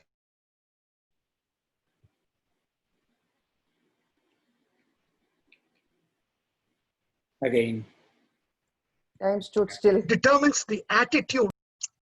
Can you? Now you came back to me. Like few seconds we missed it. Okay, I was talking about concept of time. Yeah. Right? So Vedanta concept of time is cyclical. Time is a cycle. Right? There's a cycle, there's cycles, there's a smaller cycles, small cycles, right? But everything is a cycle in a cycle in a cycle in a cycle. You can see that as like a gear system, right? All of them are different cycles turning at different rates. Okay. But the same time doesn't come again, right? It's another time. What is that? It's cyclical, but doesn't mean the same events will happen again and again, correct? Same events will happen again and again. Same events happen. Same individuals are not cause of the events. Same events will happen. I shouldn't say same as in very same. Like there'll be another Sunil teaching this in another Kali Yuga of another cycle. No, not like that. Similar, approximately similar events will happen. But it is not going to be like same to same. It's not same to same. It is similar. It is very similar. Okay. But these are the cycles that happen where the events are similar. That is why it's called cyclical time, because the events are similar. If events are not similar, then what is the use, right? Then it's the same as linear time. No, same time as in like the new year starts around this, like in the similar configuration. Yeah, but isn't that a cycle? Yeah, so I thought cyclical meant that. I didn't know whether it meant the same events would happen or.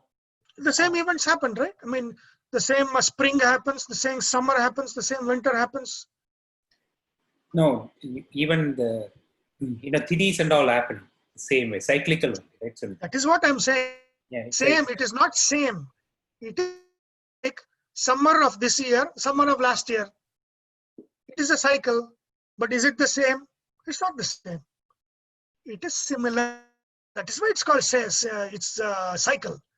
If things don't repeat, then why is it cycle? Things have to repeat to be called a cycle, right? Right? Again, when the big cycle of creation is finished, is done, another Brahma is born. Yes, that is a cycle. Brahma is born. That's another cycle. So that is what cycle is. Cycle means events, similar events happening again and again. Again, this is in a big cycle, smaller cycles, and small cycles. These things happen. Similar things happen. I mean, that is the thing.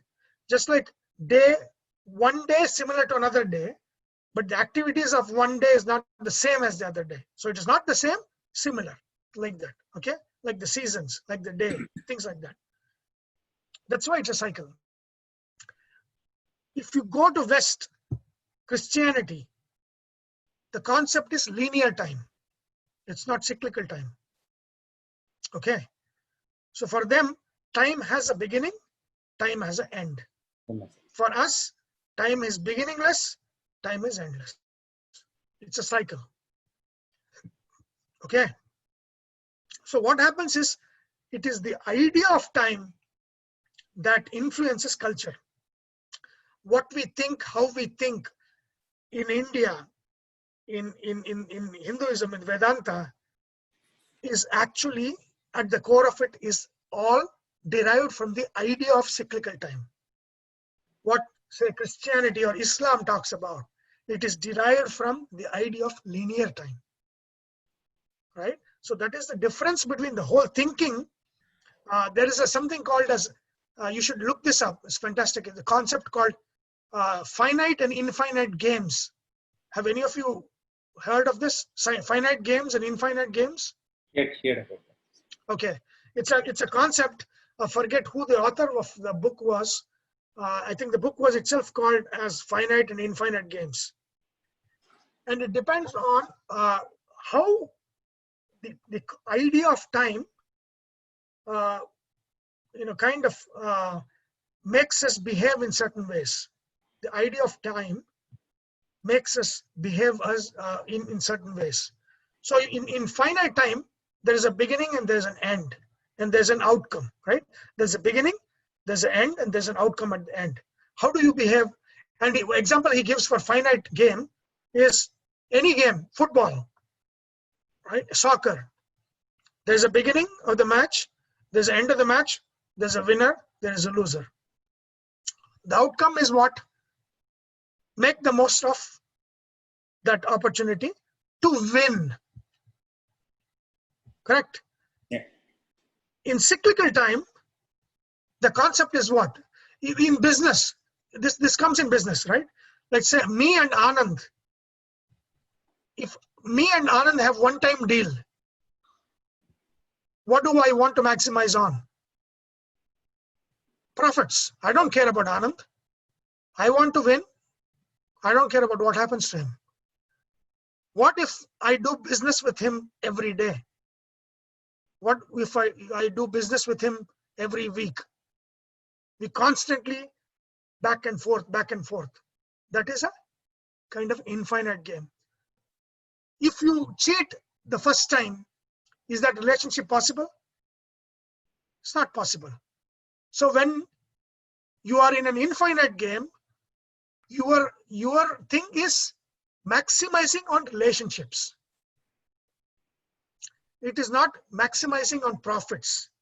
It's maximizing on relationships. That becomes more important. Relationships in finite time, in finite games are not important. Relationships in infinite cyclical time are important, because I keep seeing you. I keep doing business with you. So I cannot be governed by one set of principles. I need to be governed by other set of principles, which says that for me, relationship is important. How we develop this relationship is important, right? So that will kind of shape how we behave, what the culture is. Indian culture is actually shaped by the idea of cyclical time.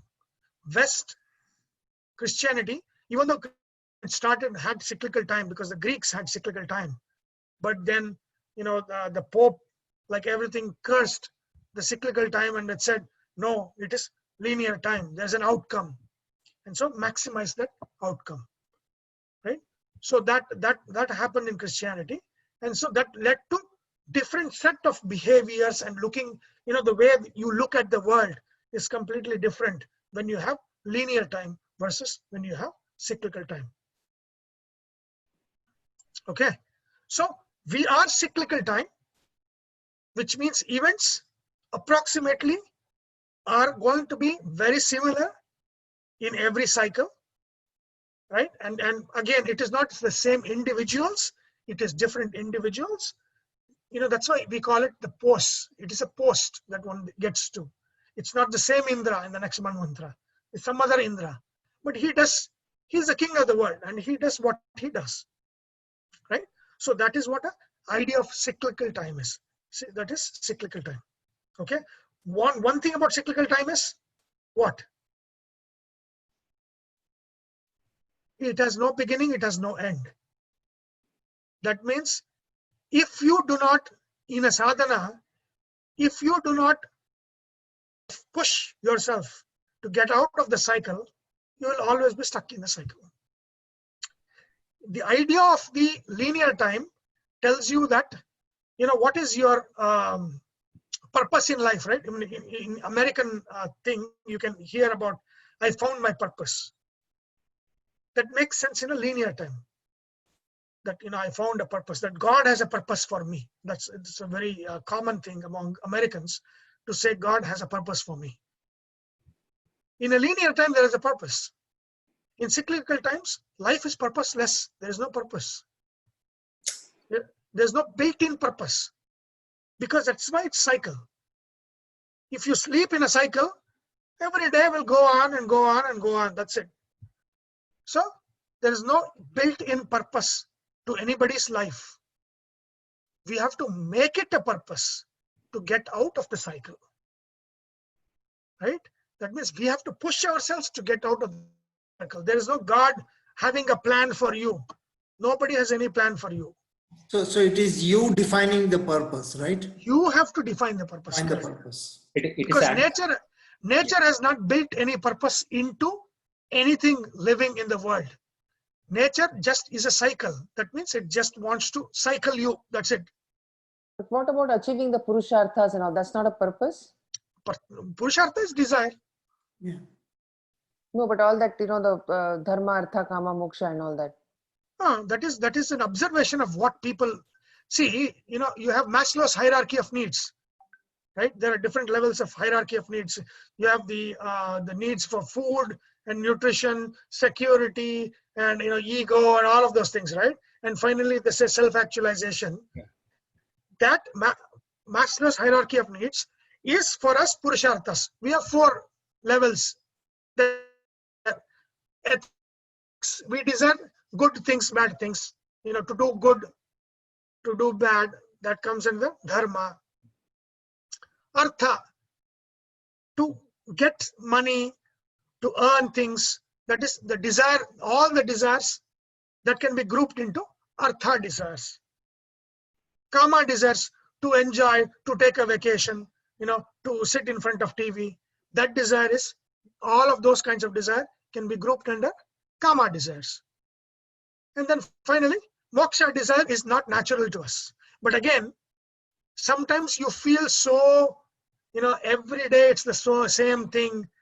I want something better, right? You're like, I'm stuck in this. I want something better. That is a flash of that moksha desire, which in Maslow's hierarchy of needs is self-actualization, right?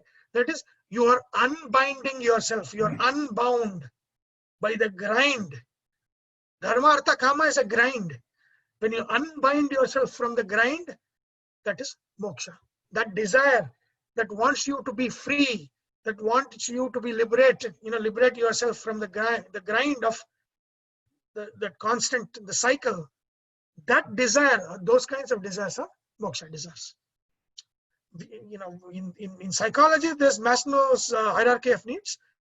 In Hinduism, there's dharma, artha, moksha. It's just of desires, what kinds of desires we have.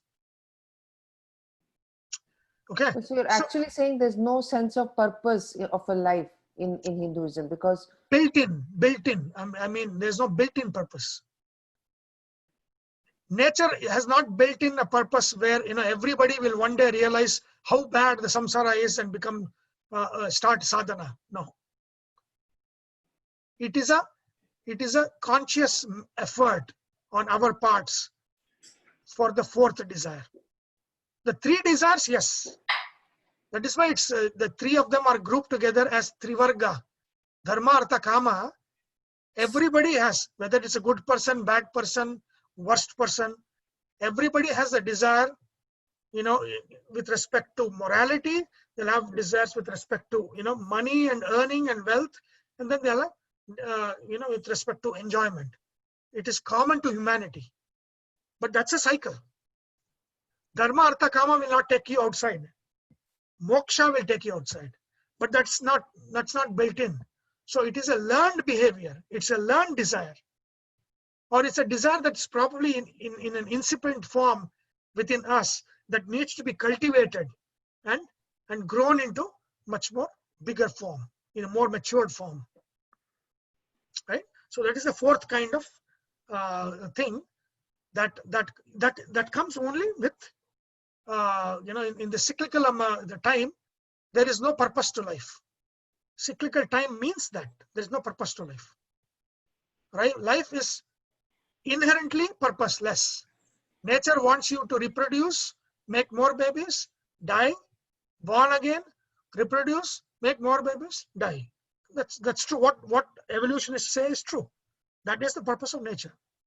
There's nothing wrong there. Vedanta also says the same thing.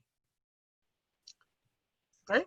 Moksha or mukti is the fourth path that we have to consciously put ourselves in it to start the sadhana. no, but what makes you think purpose has to be automatic or it should be inbuilt or anything? Purpose is purpose. So what is the purpose of life? That's a question. There is no purpose to life. That's what I'm saying. There's no purpose to life. Where is the purpose to life? Yeah, of course.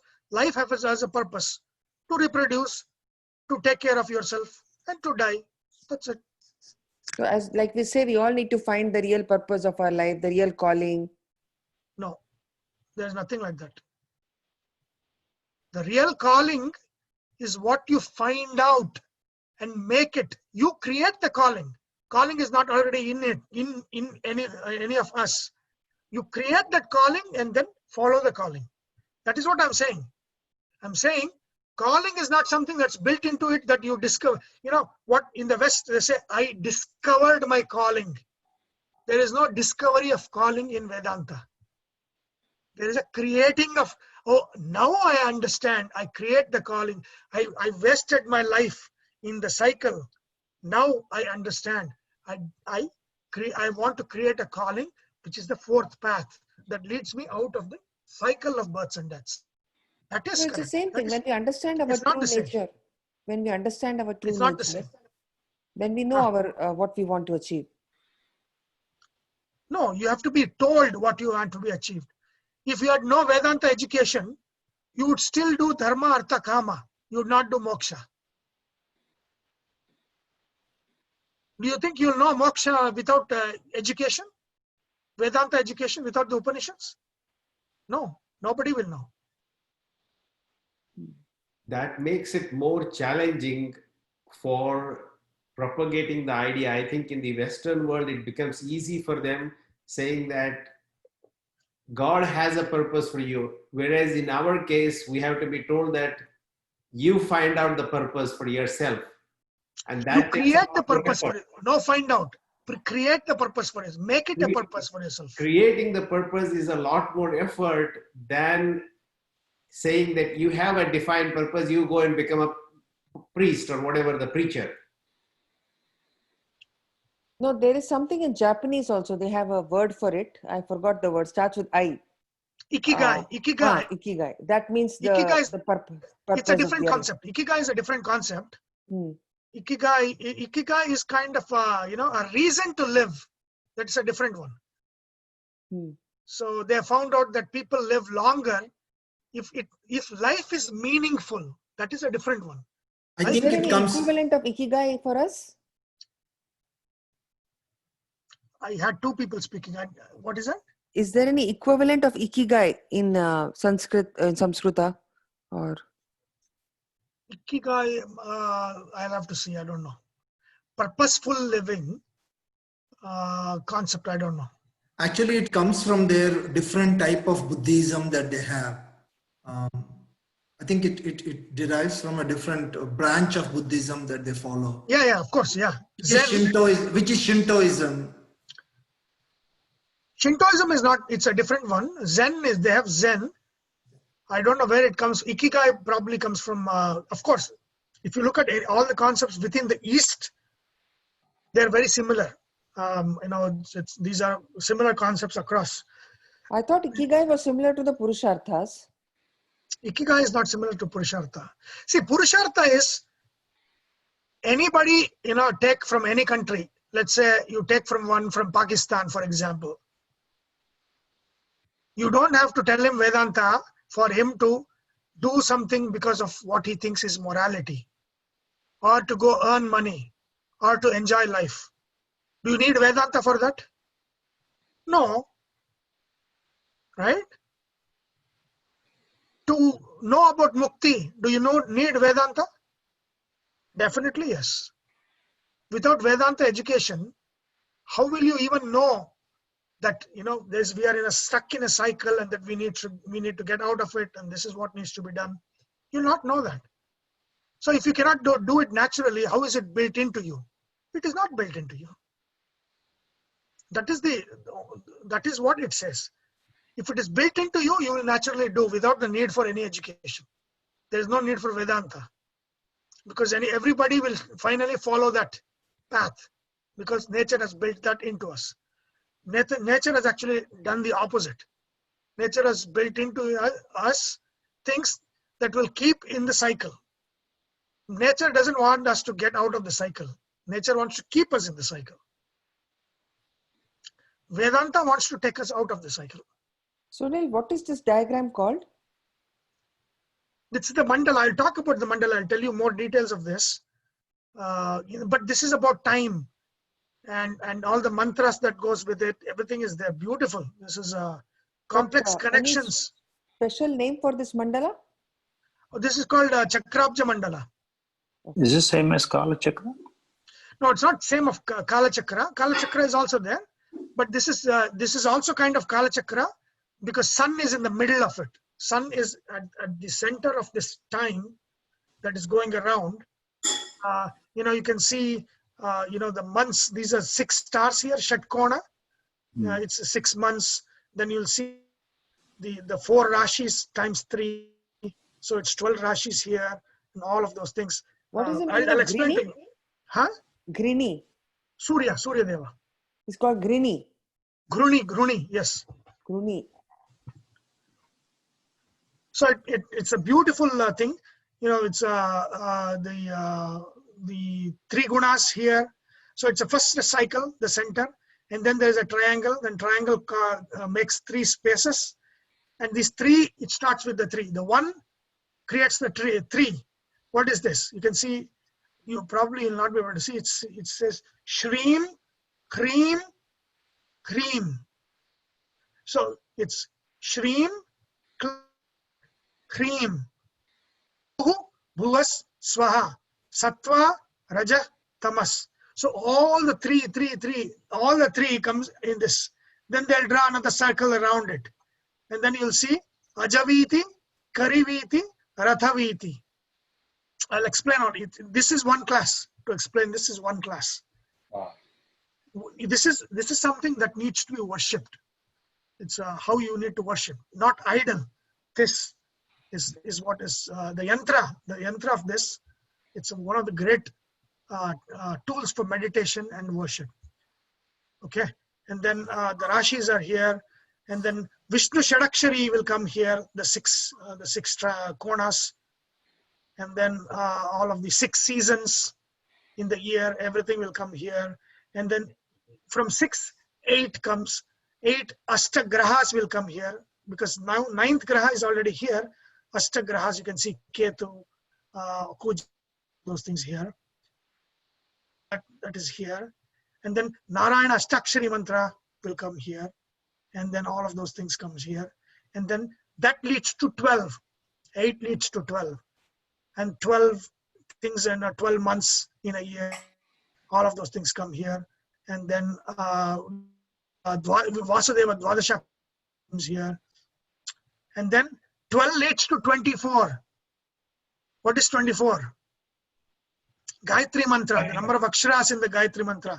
So Vishnu Shadakshari, Omkara to Vyahriti, Vyahriti to Vishnu Shadakshari, Vishnu Shadakshari to Narayana Ashtakshari, Narayana Ashtakshari to Vasudeva Dwadashakshari, Vasudeva Dwadashakshari to Gayatri Mantra, Gayatri Mantra to Matruka Mantras. What is that? Matruka? What is that? That is the Matruka Mantras are basically A, I, U, all the alphabets. Each one is a mantra. So see, this is A, I, U, Ru, R, A, I, O is there, here. And Aha will come here with Om. See, Antaya Namah will here. Aha, Ardhagarbhaya Namah. So, for Ikra, Ajaya Namah, Anandaya Namah, E, like that, E, Ishaya Namah, U, whatever names are there. From A to Ksha. All those, from each alphabet has a mantra. So each alphabet is nothing but a bijakshara. Okay. So finally, you see this small things here. So from Gayatri, you get Matruka mantras. So sun and all the things that's going around and the mantras that go with that, it's all come into one figure in this yantra, in this mandala. It's a beautiful mandala, very powerful mandala. Neil, where do you get? It's a bad question. Where's the source? And no source, no for anybody. No Source code not available. No source code. Source code is on a need to know basis only. Yes. So I need to teach it first. So don't no jumping ahead. Okay. These are very important things. It needs to be learned first, understood in the right way. Then you can jump ahead. This is quite amazing. You're going to cover this next class? In the next class. Wow. Still, I see this, many astrologer, if you go to North Indian astrologer, they give you with the package. I saw this kind of thing, I never understood that because more in Hindi and all that. It is the wheel of this one, Kala Chakra. It's called, it's the wheel of time. One is Kala Chakra. You know that I think it's a Konark temple. There is a wheel in Konark temple. Yeah. That is a Kala Chakra. This is another more. See, this is Kala Chakra for sadhana, where sun is in the middle, and then it is showing everything going around, and how Omkara is within the sun, the Antaryami of the sun, Paramatma, who is Antaryami of the sun. He's called Gruni. His Omkara is within him, and then from there the creation happens, and the creation is going around and round and round and round without any beginning or end. Amazing. Right? Fabulous. That idea is captured in this mandala. It's fascinating. Like it is like all the spreadsheets I have. If I connect this in one figure and make it into a complex figure of all of these things I have here, it will be like this. Oh. It is putting all the concepts into a figure like this and showing the connections of one. There is a connection of 1 to 3, the connection of 3 to 6, connection of 6 to 8, 8 to 12, 12 to 24, 24 to 51. That connection going from the center sun as time and as knowledge together. That is this mandala. Okay, fascinating. This That is is why- fascinating. That Yes. is why- What is that? That is why it is called, our system is endless. No beginning, Yeah. no end. That's why I'm saying there's no beginning, there is no end, so there is no inbuilt purpose. It's not like you can continue what you're doing and one day you'll wake up and do the right thing. That will never happen. It is a conscious effort that needs to be put in to turn yourself. That is what it means. Now we can understand Yes. the Gurukula, Sunil. The Gurukula classes. Now, since you said that, because what we wear is a structured school system. Now, with the way you're explaining, it makes more sense for the Gurukula class. The way they taught and all that connects well. Yeah, yes. So there is no syllabus for you to finish, Sunil. Yeah, it is, and that is why mine is an infinite game, right? There's no, I'm not running to complete something. I will take This is as much good. time I want, I right? think this COVID is so blissful because we never had this chance before. And see, this is also an example of finite and infinite games. See, if I was given a time, hey, by December 31st, you have to finish 18 chapters. My teaching style and my teaching purpose would have been different. Yeah. Now I have no defined time or limit, right? So now how do I teach? For me, content matters. Making you understand matters. Going in depth matters. That is the difference. Finite time, basically this is like infinite time because there is no defined end. I think going in depth is the key, I believe. What we have Going in, in the yes. last, going in depth. So, Going in depth is the key. right. Because what will you do for finishing Bhagavad Gita? Who will give you certificate? I'm not giving you any certificate. And that is not important, right? You can throw that. that is the right thing. You are in this class not because of certificate. You are in this to learn. Right? I'm in this to teach and learn, because when I teach you, I learn even more. And It is so, a journey, not the destination, you're saying. exactly. Again, that is the difference between linear time and cyclical time. Cyclical time is a journey. Linear time is a destination. Right? It's a very powerful concept. Very Linear time and cyclical time is very powerful concept. Once you get it, it changes how you look at things. What is important? It changes. Yeah, Vedanta also teaches, right, Sunil, that life is a journey versus life is a destination. Right? Yeah, but if it was linear time, Yeah, there would have been no meaning to that, the teaching. absolutely right. Right? So, yeah. Okay, before we finish, I want to just go into units of time. And then next class we'll take, because this one is going to take a lot of time to explain this mandala. Okay, so time is there, right? I went through the concept of time as a cycle and as differentiated from linear time, and the behavior it leads to, and all of those things, and the purpose of life and all of those things that come with it. Let's look at the units of time. And and these are in what we use, right? Kshana, we have used kshana. What is a kshana? Kshana is actually 50 microseconds of time. It's 50 microseconds. I mean, I have done the calculation, but it is a 50. When you say, oh, in one kshana this happened, technically defined, a kshana is about 50 microseconds of time. Is a kshana. Okay, there is even less than that. There's paramanu, anu, paramanu, and all of those things are there. I just took from kshana because that is the most basic, used in language. Kshana. 5 of those kshanas make truti. That is about 0.25 milliseconds in the calculation. 50 of those trutis make lava, which is about 12.5 milliseconds of time. 2 lavas make 1 nimisha. So nimisha is used for what? 1 minute. Yeah. No, in Sanskrit, nimisha is actually a blink of an eye. Nimisha means a blink of an eye. Wow. And the duration of the blink of an eye, the calculation here is 25 milliseconds. That is a blink of an eye. Something happened in 1 nimsha means it's not it happened in 1 minute. It means it happened in one blink of an eye. It's a nimsha means blink of an eye. 8 of those blinks of an eye is a matra. You know, when you pronounce, there's a matra. It's a 1 matra, 2 matras, 3 matras. You know how the swaras will come.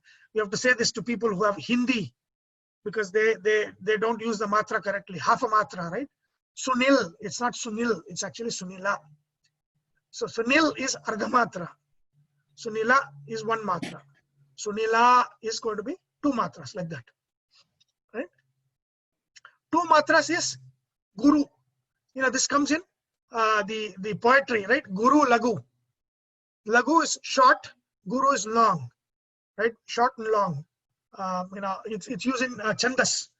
The prosody, has certain rules for which are long aksharas and short aksharas, and where they should come in. This creates rhythm in poetry. Guru and lagu. Okay. 10 of those gurus make 1 prana. So prana is what? Duration of 1 natural breath is how much? 4 seconds. 4 seconds. Wow. We naturally breathe at 15 breaths per minute. That is a natural second. So prana is a natural breath cycle. As you can see, it's 1 breath, 4 seconds, 15 breaths per minute, 21,600 breaths per day, 777,600,000 breaths for 1 life. You can breathe it in 200 years, then it is 100 years for you, because your clock, your age is in your clock, not the outside sun. The clock, what is your inner clock? The breaths is in your clock. When you breathe 15 times, it's going to be like 1 minute. Even though 1 minute is not really our unit, but I'm just saying 15 breaths. If you breathe 15 breaths in 5 minutes, your body would have aged 1 minute. The outside world would have aged 5 minutes. So you age in breaths. The outside world ages in time, the revolution. Right? The people who are the runners and the people you who are always ask this, man. I'm just trying to get the audience also. No. This is your how long how slow you breathe. Right? The people are running for, if you take your whole life, you might be running for what, 1 year? The whole of life, even if you are a marathon runner, all of those things could be brought into one year of running. But then again, another 99 years are there, right? Then if you are breathing slowly, you are aging slowly, basically. Your breath is your age. People who do exercises, like they can breathe slower also, because they gain the lung capacity. Correct. That's also period. True. Correct. Yes. Because when we do breathe yoga, fast, you gain capacity to breathe slower. Correct. That's true. Because the speed of breath is to keep up with the oxygen level that's required by the body. So the more capacity you have, the lesser, people sometimes who are used to exercising, they don't breathe too hard, to do strenuous things, because for them it's already adjusted. So that's correctly, that's true. 6 of those pranas, so 6 breaths, is called 1 vigati. This is in Jyotisha. We use Ghati and Vigati. 1 Ghatika, 1 Vigatika. Vigatika is 24 seconds. Duration of 24 seconds is 1 Vigatika. 60 of that is 1 Ghatika, which is 24 minutes. 24 minutes is 1 Ghatika.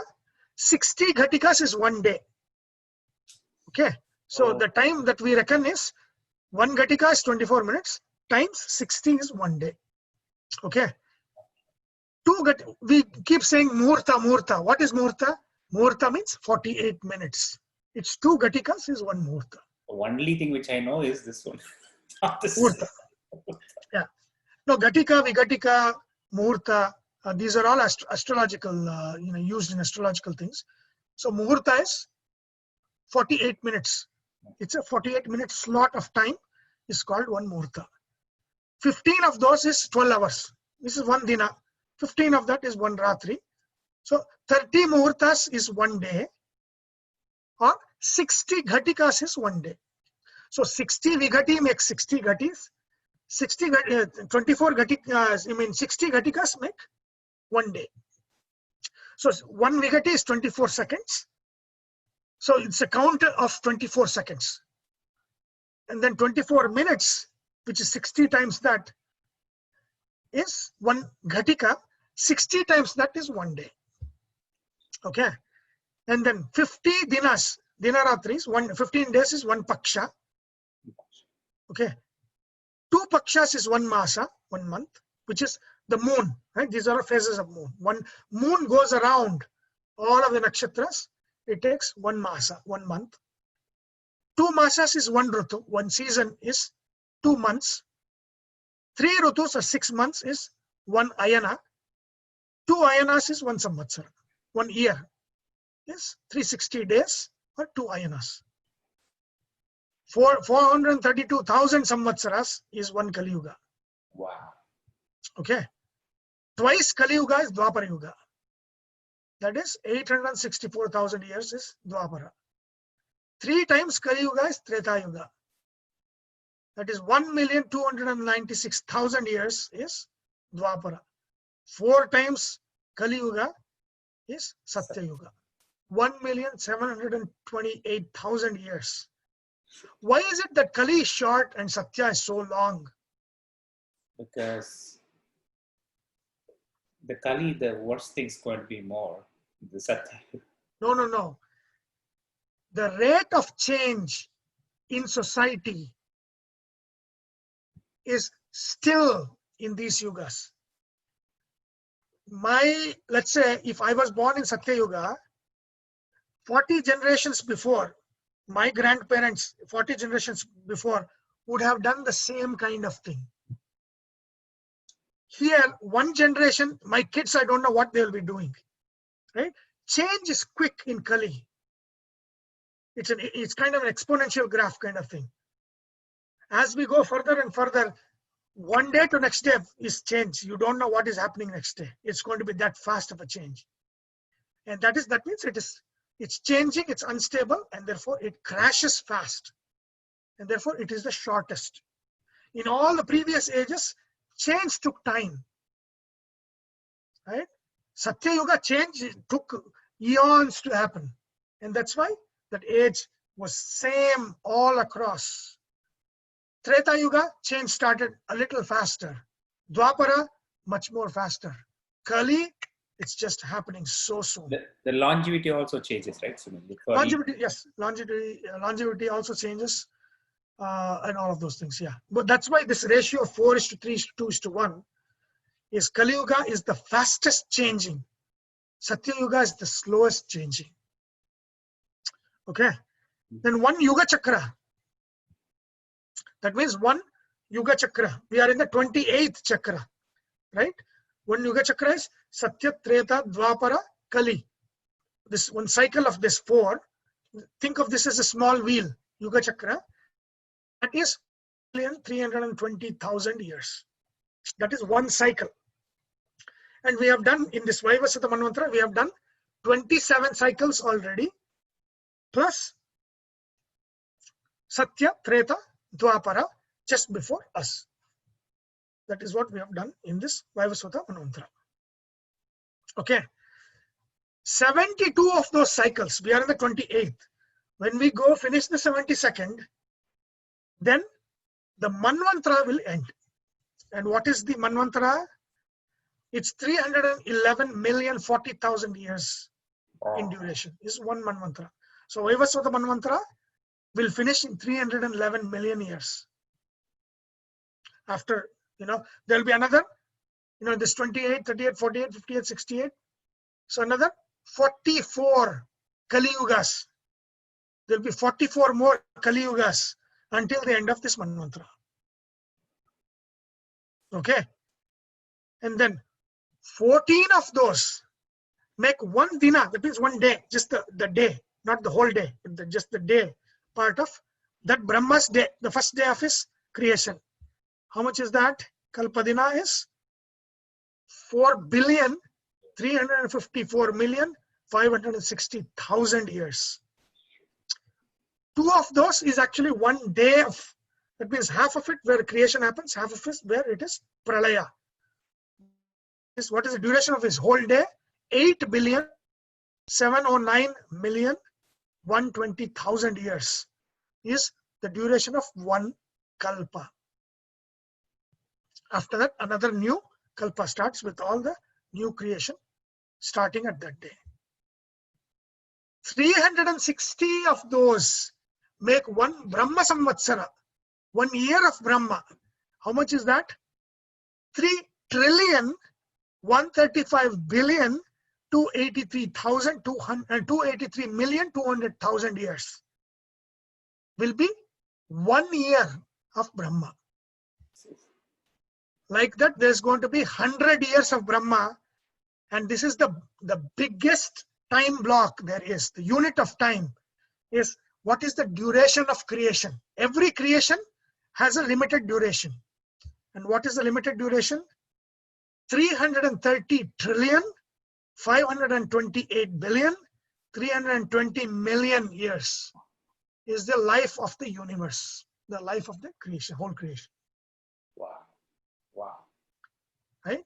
So starting from 50 microseconds, they're actually even less. It's if you go to Paramanu and all those things, it's even less.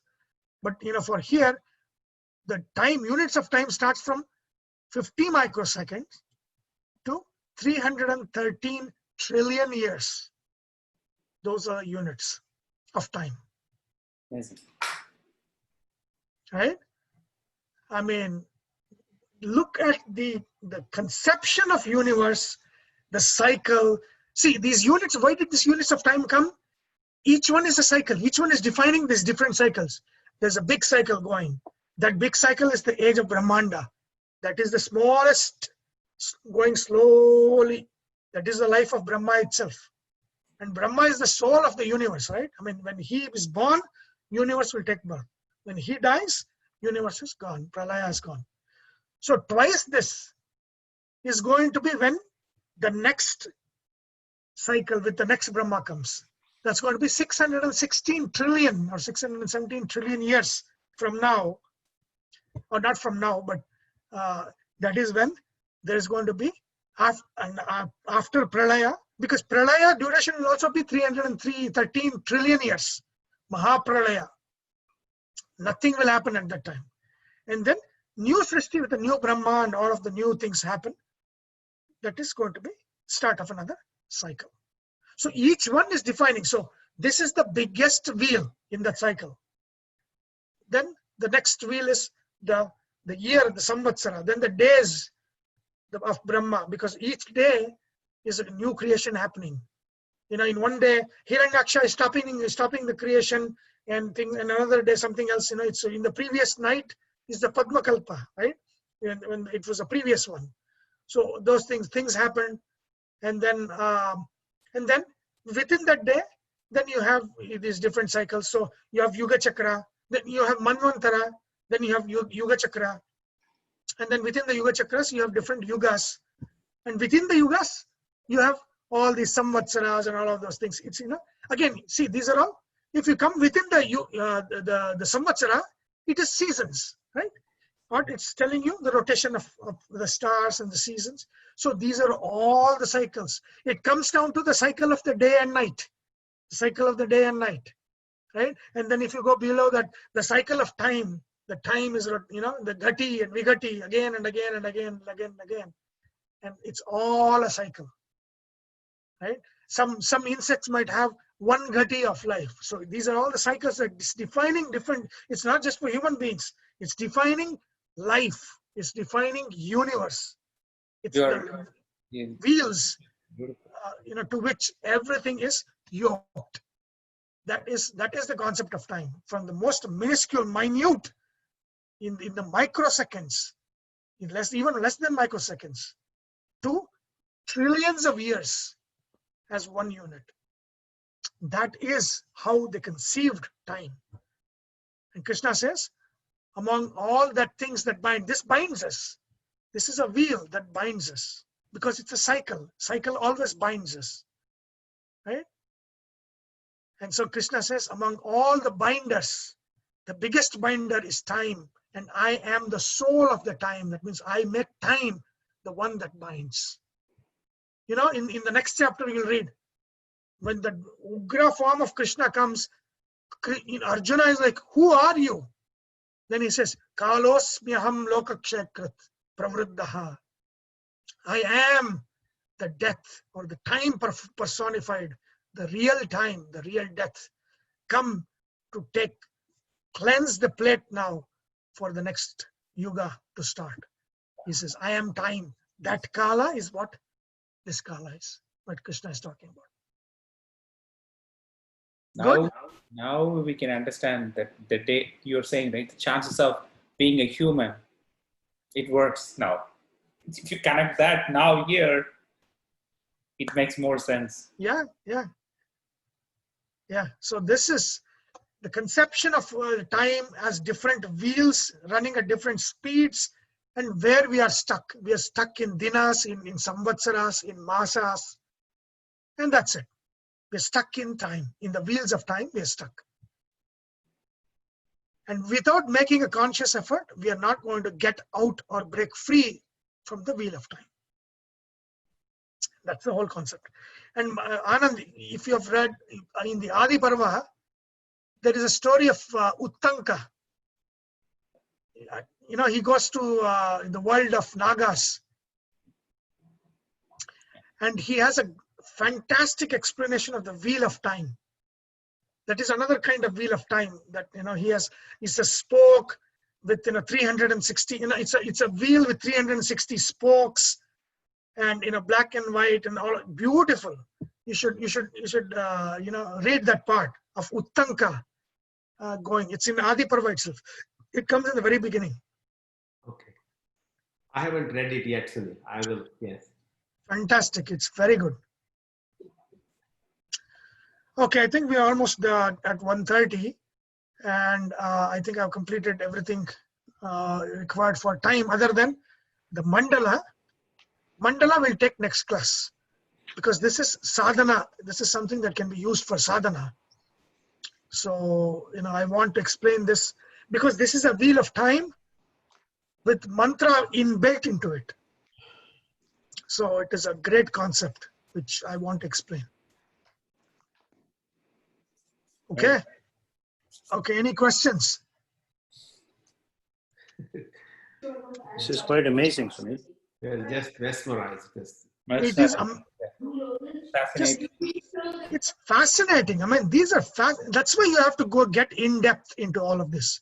Yeah, that's what I was going to say. The in-depth part is the key, right? I mean, It's the key. It's the key. That's why there shouldn't be an end time that we are running to finish everything by December.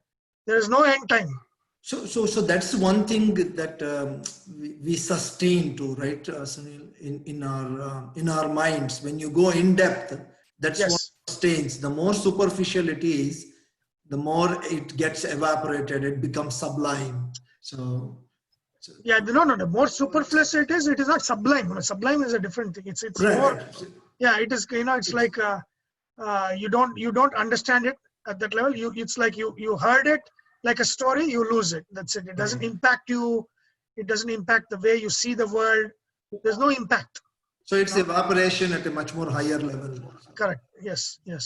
The worst part is, we think we understand without understanding it. That's the bad part about the whole thing. When we listen in that level, what happens is, we listen and we think we understand all those things, but without something deeper like this thing, there is no anchor, and then it just goes away. Yeah. Without that anchoring. Yes. This kind of anchoring, it just stays, and then we can latch onto something. No, that's the thing, right? I mean, it should light a fire under our feet to start something, right? I mean, without starting something. But again, the hope of this class is to clear the cobwebs, because Hinduism is kind of, we shoot our own feet with all the wrong concepts and wrong understanding. which is the 99% of what you get out there. But once you clear that, it frees you. These concepts free you. You're not bound by all of these constraining concepts that is the popular. It frees you to go ahead and start the sadhana, because now, and I shouldn't be naming. I'll not name any names, right? But see, I'm teaching this every day. I mean, every week, every Sunday, right? Somebody who I know, I mean, they didn't mean well. They meant well, not in any bad way. But the question they asked is, has Sunil become sannyasi? I'm like, how does teaching every Sunday, how does that make me sannyasi? That is this is like shooting your own feet with your gun. That means you are the obstacle for you to start the sadhana, because in your brain you put all these things that if I read, I have become sannyasi. If I don't, if I become this. So now, if you are carrying that weight on yourself, where is the possibility of you starting anything? There's no possibility of starting anything. So that is the thing. I mean, you see, Vedanta is seen as something constraining. You have to become sannyasi to do this. You have to become, leave everything. But what I am showing is the exact opposite of that. I'm saying this is the one that frees you to do greater things. This is not constraining. This is freeing. Sa vidya ya vimuktaye. The true vidya is that which liberates, that which frees you. And that is what I'm trying to tell in these classes, that these are not binding you. It is freeing you. Again, people don't understand. That means, you cannot make certain people understand. I mean, if they are bound to be what they are, they will be what they are. But this is not driving people towards sannyasa or me taking sannyasa. No, this is freeing people's minds, opening people's minds to real possibilities and sadhanas and all of those things that you can achieve even more than what was possible without doing this. That is the key point of this class, not the opposite part of it. But I tell you, it is so difficult to make Indians, Hindus understand this, that I gave up long ago. That is why I don't make this class, I don't announce anything. I don't make any announcements, because you need to know me. You need to know what I am telling to understand what I am telling, right? If this relationship is not cultivated, some third party person comes into this class, they will not get it. And those are the kinds of comments that you'll hear, which actually irritates me, right? So that is that's why I'm back after 8 years, or 12 years, I should say. After 2008, the moment I saw you are having a Zoom class, and then every day I used to tell my wife, I wish I was in Woodlands so that I can attend your class. But life took me, in so many ways. Yes. I still think, when I retire, I want to come to Woodlands just to listen to your class. Nothing else, but life takes us in so many different directions. Yes. And then I could not listen to you. Now this is an opportunity for me to listen. Yes. So there's a bad thing. There are a lot of good things also, right? Definitely. No, that's what I'm saying. That is why there's a group of people in a WhatsApp group, because this is the relationship, right? I don't make any announcements anywhere. I don't put it on Facebook. I don't put it on any of the other groups. I'm not kind of promoting it, to the masses, because that is not how Vidya works. It is to a dedicated group of people who are extremely interested, right? Like Elengo, like he said that, he's not even in Woodlands. He used to be here. He used to attend the Kathopanishad class. He's somewhere else, but now he's taken an opportunity to come and because of Zoom, join the class. That is the kind of people that will learn, right? And that's what gives me pleasure and that excitement to teach, because I know that this dedicated group of people, they absorb it, and that they excite me to learn even more and do even more, right? That's what I need. And so that's, yeah, I mean, there are a lot, I'll tell you, 99% of the people are like that, where they think, If you read a Purana, Anand, if you say, I got Mahabharata book, they'll ask you, what happened to you? That is the question they'll ask. You started fighting in the house. What or they'll say, is your marriage going okay? These are the things they'll ask. They think reading Bhagavata means there's some trouble in the house. Reading Mahabharata means there's some problem there. That is, if Hindus themselves do that to themselves, why blame others? Right? That is the problem. So yeah. And also, Sunil, not On to the get other personal, not to get personal, but just to elaborate on the other story about Mr. Longo. If you notice, I was away for 1 year, I was getting a different job, but I left all that just so that I can be in Woodlands to attend this class. Right? Yeah. I gave up my That's so career nice. because of that. Yeah. Oh, don't say. No, because there are things important. I have a career, no problem, but I'm just telling you. Yeah. Please. The other thing, Sunil, is once, for me, it's like once I got used to the level of depth that you go, you sit and listen to something else. It doesn't align with what I'm thinking or what I'm looking at. So I think that's one of the big differences for me. Major difference for me. I missed it for 1 year when I was. Yes, yeah. But I think this is where I think for me, the whole in-depth thing that you go in has been a key differentiator. So big differentiator. Yeah, this is basically the kind of education you would have got in a kind of like a Gurukula or something. Correct. Where, you go in depth. It's not like some Swami giving a 1 hour lecture.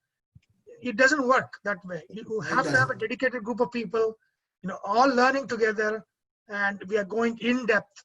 And, it's every week or every other week. So there is a continuity. Right, so there is a connection that I know that when I tell something, I know I have taught you there. You might have remembered that. Right. If some new person comes, then I don't know what they know. It's very difficult to teach somebody that way. So yeah. The other thing that you do, Sunil, is very well is you try to connect everything together. You try to connect Brahma Sutra, Vedanta. Brahma Sutras, Upanishads, Gita. And all Puranas, all of them binding together and tie them together. That itself makes it a lot more easier and concrete to remember. Correct. Thank you very much for that. It's concepts, right? It's once you know, like for example, why I spent that time on Hiranyaksha and explaining that is, it contradicts the karma theory if you think that by doing all of the bad things, they still went back. Then where is the karma theory? The Siddhanta is contradicted. So it's not a Siddhanta. There is some exception there. So then you have to know, okay, what is Siddhanta? What is this? And then you can connect those two stories. So this happened before the curse. So this Hiranyaksha was a different Asura. So that Asura took a birth, then you know that, okay, karma theory is still intact. And this is what happens. And the concept of two jivas, I have never heard it before. So that was a big revealing thing for me. I never heard about it before. So yes, there is a suffering jiva and there is a jiva that is actually acting, and that is how all of these curses take place. Because without that, then the person who is doing the act will have to suffer that, and that is not the point of the curse. So yeah. Okay. So I think we are at 1:35. Awesome. Okay, we will take up the mandala next time. I will send you the mandala when we are done, and I think it's something I have that in my puja room. The yantra itself is there. It is something that when you meditate, you have to go. It's 7 levels of circles. So you go from one circle to another circle. See, meditation needs a focus, an object, right? This is an amazing object because in your meditation, you can start from the first circle and then how it's connected to the third, the 1 connected to 3, connected to 6, connected to 8, connected to 12. What is in that 12? What is in that 24? All of these things you can connect. And that would be a great meditation because you don't have to force yourself, just by thinking about that, you'll be completely absorbed in the yantra. And it's a powerful yantra. So, and it's a yantra, it's about time, right? It's sun and things going around the sun. So it's a great point in the next class that we are going to see. Okay. So until next time, we'll finish and I will post the video later on. Okay, let's finish with the mantra. Om Vasudeva Sutam Devam Kamsachanuramardanam Devaki Paramanandam Krishnam Vande Jagatgurum. Om. Thank you, Sunil. Okay then. Thank So you. much. Thank you, Thank you, Sunil. Sunil. Bye. Thanks, Sunil. Thank you. Bye. Thanks, Sunil.